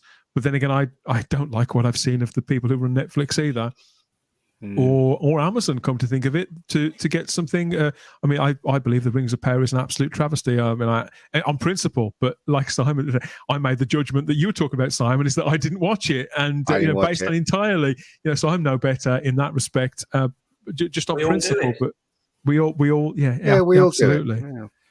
Raymond Williams says Disney bought Star Wars and Marvel Studios. It hasn't bought Doctor Who. It's just airing on their streaming service. But again, we must stipulate it. There's still confusion out there. That they've been clear about this. The BBC have said, Charlotte Moore has said, that Disney do have those three words: some creative input. Those but we don't know what that actually means. So we've got to wait till Russell's bound to tell us. You know what he's like? He'll tell us. We don't know what the deal is at the moment. We simply don't know. Paul Murray says, wow, this is getting like question time. I'm sure it'll be in Doctor Who magazine at some point where he says this is the outlet. It might even be next year, mightn't it? Because as I say, by creative, it might mean they have a say in how this channel, if you like, this platform, wherever it's going to be, the Whoniverse, looks. Meta Whovian says, accept it. People have got a right to question these things, Meta. This is a show that means a lot to people. That's why we're all here. That's why you're here. And we all have subjective connections to it. And obviously, it's just, in some cases, well, in most cases, just one of many things that we're into or that we watch. I think you can't expect people to blindly accept something. I think everything's up for debate. Just as Ian said, it's healthy to debate these things. You shouldn't be afraid of questioning things, and you shouldn't, with the best will in the world, to blindly accept something or to just tell people to be quiet or suggest people to be quiet. Mummy and Daddy are arguing. It's against human nature. It is. We've got to remember that this show is now getting more money than it's ever had in its existence. They're not going to throw that down the toilet. They know the importance of this. A lot of them would have learned mistakes. I keep saying Russell, Julie, Jane, and Phil know what they're doing. They've hit the ground running from the moment that all the contracts were signed and the ink dried. They can't afford to waste all this money that's going into the show because they need a return. This is business now. It's not just producing a TV show. That's obviously the first element, but you've got all the business elements that come off it. They've got to make a profit. Yeah. Simon Ashley, hi Simon, says, I think people shouldn't panic. I truly believe it will be for the good of Doctor Who. Well, I think you're right, JT. I think that Doctor Who, it wouldn't be continuing. Not without Disney Plus, but not without this upscaled vision for the show, for the intellectual property. I think the question of it continuing in its form as it's been up until recently, it just wasn't even on the table. You could say that needn't have been the case if they hadn't have given the showrunner's job to an absolute chump. That's fair comment too. Russell had said no to it. I think if Russell had said no to leading it, I think they would have rested it for God knows how many years, 60th anniversary or not. I really do, because the show was in that state. We've all said it on the show before. We all know it. The other people that are watching, the ratings were terrible. The British public weren't watching. The majority of fandom have been alienated and weren't watching. The show was in the toilet, and had Russell and all the team there said, we're not interested in this, we've moved on, as they could have done, and as Russell has hinted at in the past, I think the BBC would have just said, The problem being, says there's being open-minded and there's having your brains split. Thanks. There is, yeah. Tony L says, harshly. Very, very harsh, mate. Very, very harsh. Tony L says there were reports that Disney Plus visited the Doctor Who set last summer. I'm calling total BS on that. That show went out of production. Everybody was sent home. Bear in mind that Chibnall had no idea that Russell T Davies was getting involved. Does he mean the summer just there, though? Does he mean this year's summer? Because if so, they could have gone on to the Tennant set. That could have been possible. Does he mean this summer? Okay. Maybe. Sorry, Tony. Maybe, but And to me, if so, that would be this summer. And if they did, good for them, because they would have been course checking they out whether or not they wanted to invest in the show and sign the partnership deal, because they would have put some money into that as well. I'm sure that's how business works. That's how the partnership works. Sorry, Tony. Yes, you're quite right. I suppose last summer is. I would have said this summer, but yeah, fair enough. Jump down your throat a little bit there, my friend. Sorry. After the last 5 years, skepticism is understandable, says Matthew Pounder. Yeah. So yeah, get Matthew Pounder's two similar comments really there from Matthew that reflect both sides of this discussion. Is this stream the Let It Be album? Says probably you cheeky monkey. Of course not. This is a healthy debate. Cliff Maxwell. Hi, Cliff. Says the bigger unknown is nobody knows the extent of the partnership. Exactly. That's kind of what everybody said whilst we've been disagreeing, isn't it? It's funny that Disney may only have broadcast. I personally feel it's just that. With Bad Wolf in the lead, they retain brand control under the BBC. It's so exciting though, Cliff, because it is a hell of a business deal to get those main elements coming together. I mean, I've said it before on the show. I would have loved to have seen how many doors were closed, how many doors were opened, how many pieces of paper were ripped up, how many emails were sent, because that is a hell of a deal. And I have to say again, congratulations to Bad Wolf, Russell, and BBC Studios for pulling something off like that, because that must have been months, if not years, worth of work. You know, the live chat is pretty much divided 50-50 here. Are you being biased on those comments, Dan? Are you? These. I think you might be. I've put up plenty on both sides because, as I've just been saying, the live chat is completely divided. I mean, it really is. Matthew, I think Matthew Pounder is he's sort of straddling both sides, but yeah, it is pretty much 50-50 from everything that I've said. Paul Morris says this is going to be a fantastic roller coaster of 13 months. Absolutely, yeah. So again, somebody who's much more in the middle. They may not tell us much about the business side of it, though, because just remember that it's no longer the BBC, it's BBC Studios. They don't have to tell us about the business deals. They don't have to tell us about it. I have a feeling that Russell will be so proud of something, he may drop something in a production notes personally. I really do. But they don't have to. Keep interest up, don't they? Well, yeah, but I think the interest from our point of view and also from the public's point of view will be what he's wearing, who the companion is, the guest stars, and that'll be filtered through. Because at the moment, all I'm seeing is the repeat of 2004. You know, it looks exactly the same pattern. And why would you change it? Because it works so well for them back then. David Hamer has joined us here and says, "Hi, big Doctor Who fan. What if Disney put some superheroes in Doctor Who?" I hope not. That's already happened, though, hasn't it? Yeah. Looking forward to next year. Love your content. What was the one Moffat came up for on that Christmas one? Was that was the one with Super Capaldi? Yeah, Miss Super Mysterio. Someone's like that. Mysterio something. Yeah, that was awful. Mysterio. Yeah. Problem being speculates that Russell T Davies' outlook is American. I don't know off the top of my head. I think he's too well. He's very British. His writing has got a foothold in being British. I got to admit. So yeah, I don't think. Well, that's what sells it as well. Because you're right. That's always been the attraction of Doctor Who to others. Is if it suddenly doesn't become British anymore, then it's the same as everything else. And Doctor Who. Well, it did sort of start to go that way in the reboot, and that's where it started to go blah blah blah. But when you've got a time traveler running around in a police box, what's more British than that? They've got to keep that going, and I'm sure they will. trying to work out when problem being describes this as an outlook. Do you mean a political outlook or an outlook as regards ambition, Ian? Maybe because American. I think in American, particularly in entertainment, there's an ambition. I think, and people are less apologetic. They push things. They knock on doors. In fact, I think they push doors open in business in a way that British people can be a bit more reserved. And I think Russell T Davies is never backward in coming forward with these things. He believes in his ideas and his teams, and he pushes and makes demands. And maybe he asks for more than he intends on giving. I don't know. Maybe he's a hard bargainer. I don't know. I've been told by people who have been around him in that world, in that mode, that he's a very hard business mind. But I don't know. Maybe that's not what Lee means. No, I think maybe what problem being is referring to is the way that the new show was made with the showrunner, because I know how much JT hates that word. So I think he was thinking about that's the American way, isn't it? The showrunner. It's an extension of the same thing, isn't it? Yeah, I guess. Yeah. Simon Ashley says, I think we should wait until Doctor Who comes back. Disney Plus is starting to sell merchandise out of the UK, says Who Fandom. What kind of merchandise? Really? Well, what merchandise? Because there isn't any yet.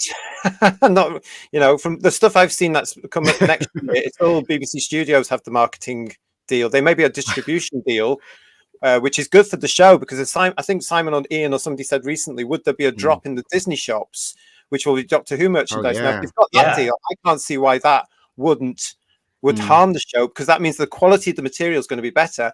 And if that would also tie in with the fact that, as I said earlier, some of the licensees for product aren't going to make the cut for the new lines.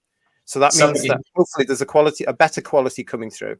Somebody did make a comment earlier on this evening in the chat, which I thought was fabulous. They said we're going to get to see Daleks with Mickey Mouse ears. That actually would be quite cool. I do want one of those. Exterminate! Well, it's not the first time we've had Disney time, is it? Yeah, of course. Yeah. You know what, right? Because Disney's taken over, if they have a kid that appears in an episode, he could have some Disney merchandise around him, couldn't he? In his bedroom, maybe in the TARDIS, little Mickey Mouse figures and stuff.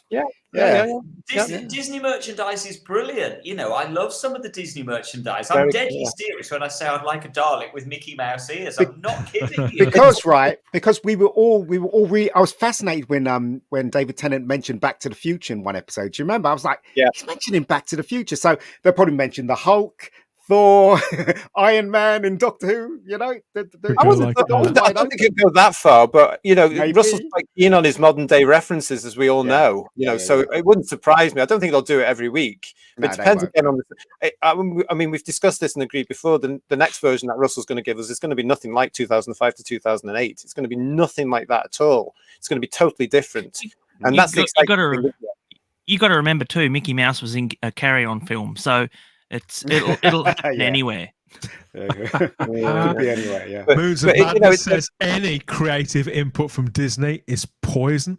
Is it? No, I don't agree there. Hard going. I must admit, I do like. When you from a business point of view, when you look at their merchandise, it's bloody genius. Oh, it's brilliant. Absolute genius, and it's so attractive. You see the kids gravitate to everything, don't they? Because they associate the character.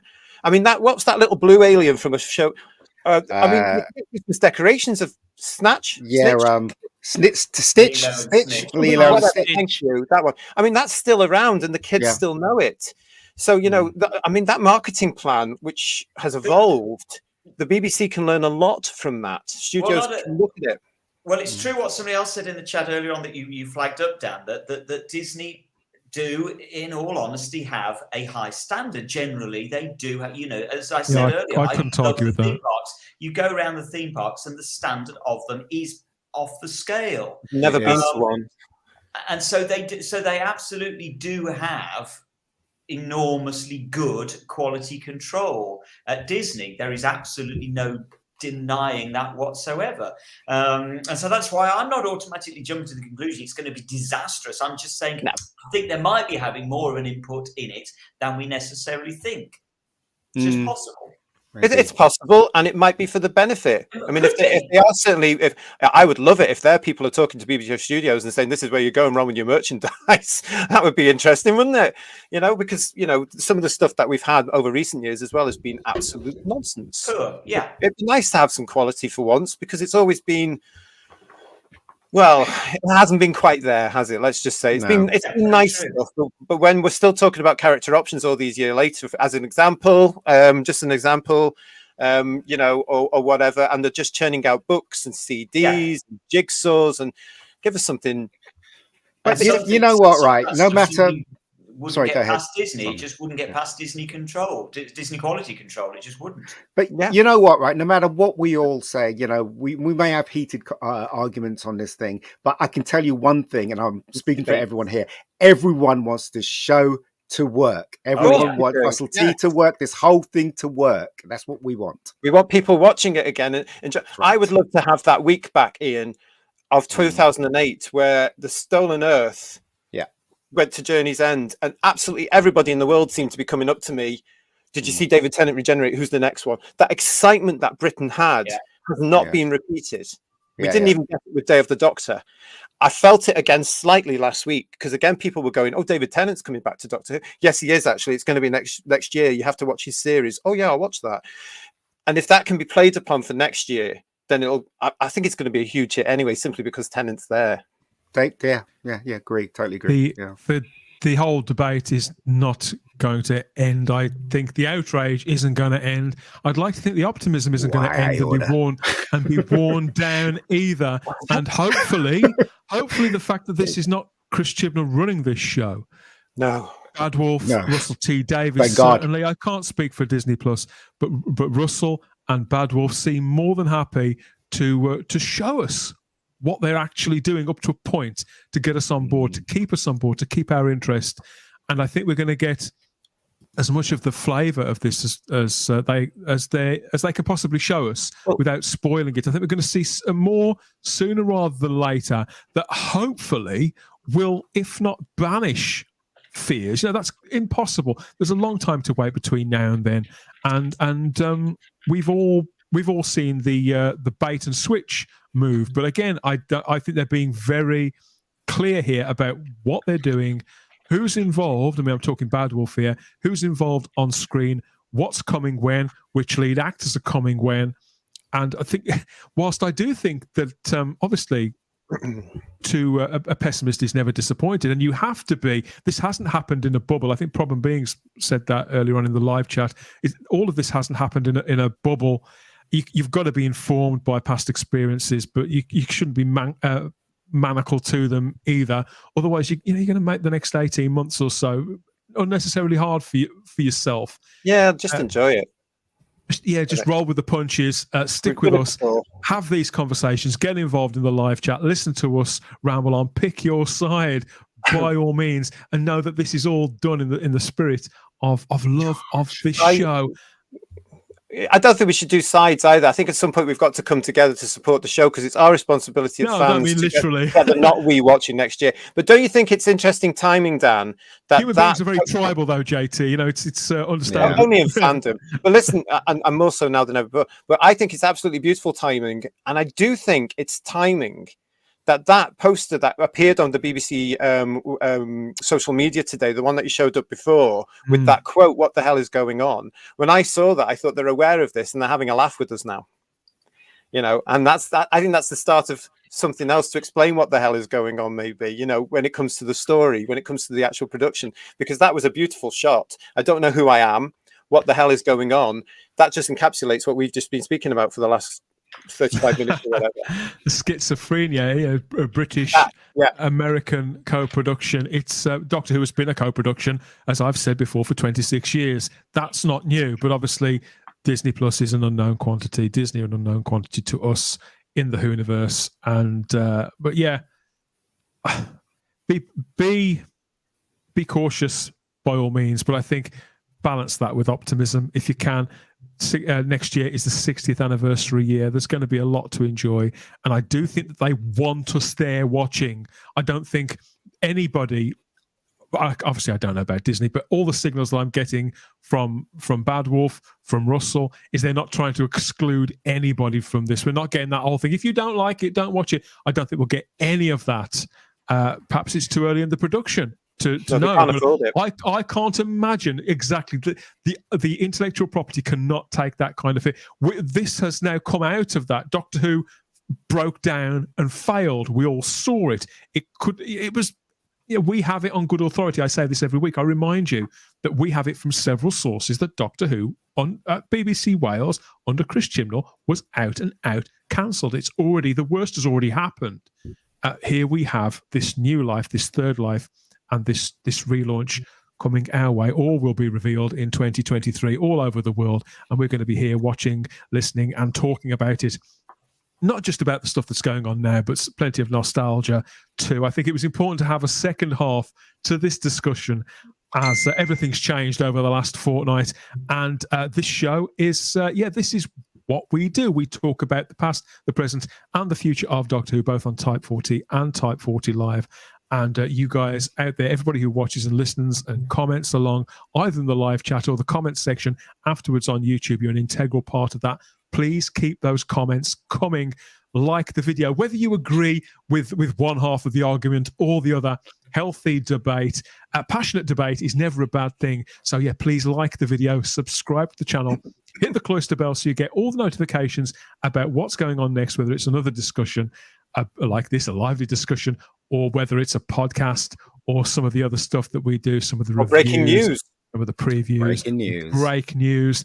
And yeah, we break hard truth out here, and we have some laughs. We have some laughs too. We mark birthdays, like Charlotte Shields, her birthday this week. So yeah, lots more of that. Lots more of that to come. Mine at the end of the month. Hey, we'll get you. We'll get you a caption up as well. But I don't know. Which Doctor would you like to see semi-naked on the old on the screen there when it's your birthday? That's the question. We'll ask you afterwards. We'll sort that out afterwards. We'll get that all nailed down. We'll finish with one. We'll finish with one pretty picture, shall we? Let's find a nice one. But yeah, it's all part of. We're all part of the same community. And these debates, obviously, it's going to roll on. It's going to continue, and it'll be a while before we get some answers. Yeah. But 2023 is going to be exciting. It's going to be enjoyable, and if you just add some merchandise to your cart, and tell us about it too. Tell us which of the merchandise paradise items have fired your imagination and are going to be damaging your debit card at some point in the future. If you're fans of the action figures, for example, what do you think of that? Brilliant. I'm going to get that one. Yeah. Just like Paul Gibbs, who's a big fan of the action figure range. So we've got the third Doctor there with Sarah Jane Smithy and a couple of invisible Daleks. Fantastic. Wonderful. That's a pretty picture, isn't it? I love it. Yes, it's. We're going to let it off, even though Sarah's in completely the wrong outfit to go to the job. It doesn't. She's got her army gear on. I've got this. She's got the Genesis of the Daleks outfit on, but hey. It doesn't matter. Maybe it did it before the Monster Paladin version came out. Oh, look, there you go. There you go. I don't remember ever seeing the third Doctor in that precise combination. Anyway, so this is obviously from a story that we never saw on screen, Simon. Absolutely, yeah. Because that's the talent of Wayne Chiang, fourth Doctor cape, if I'm not mistaken, that he's put on there. That's very quite clever. right. Wow. I do believe you are right. I think very clever. Yeah, look at this. Whatsoever.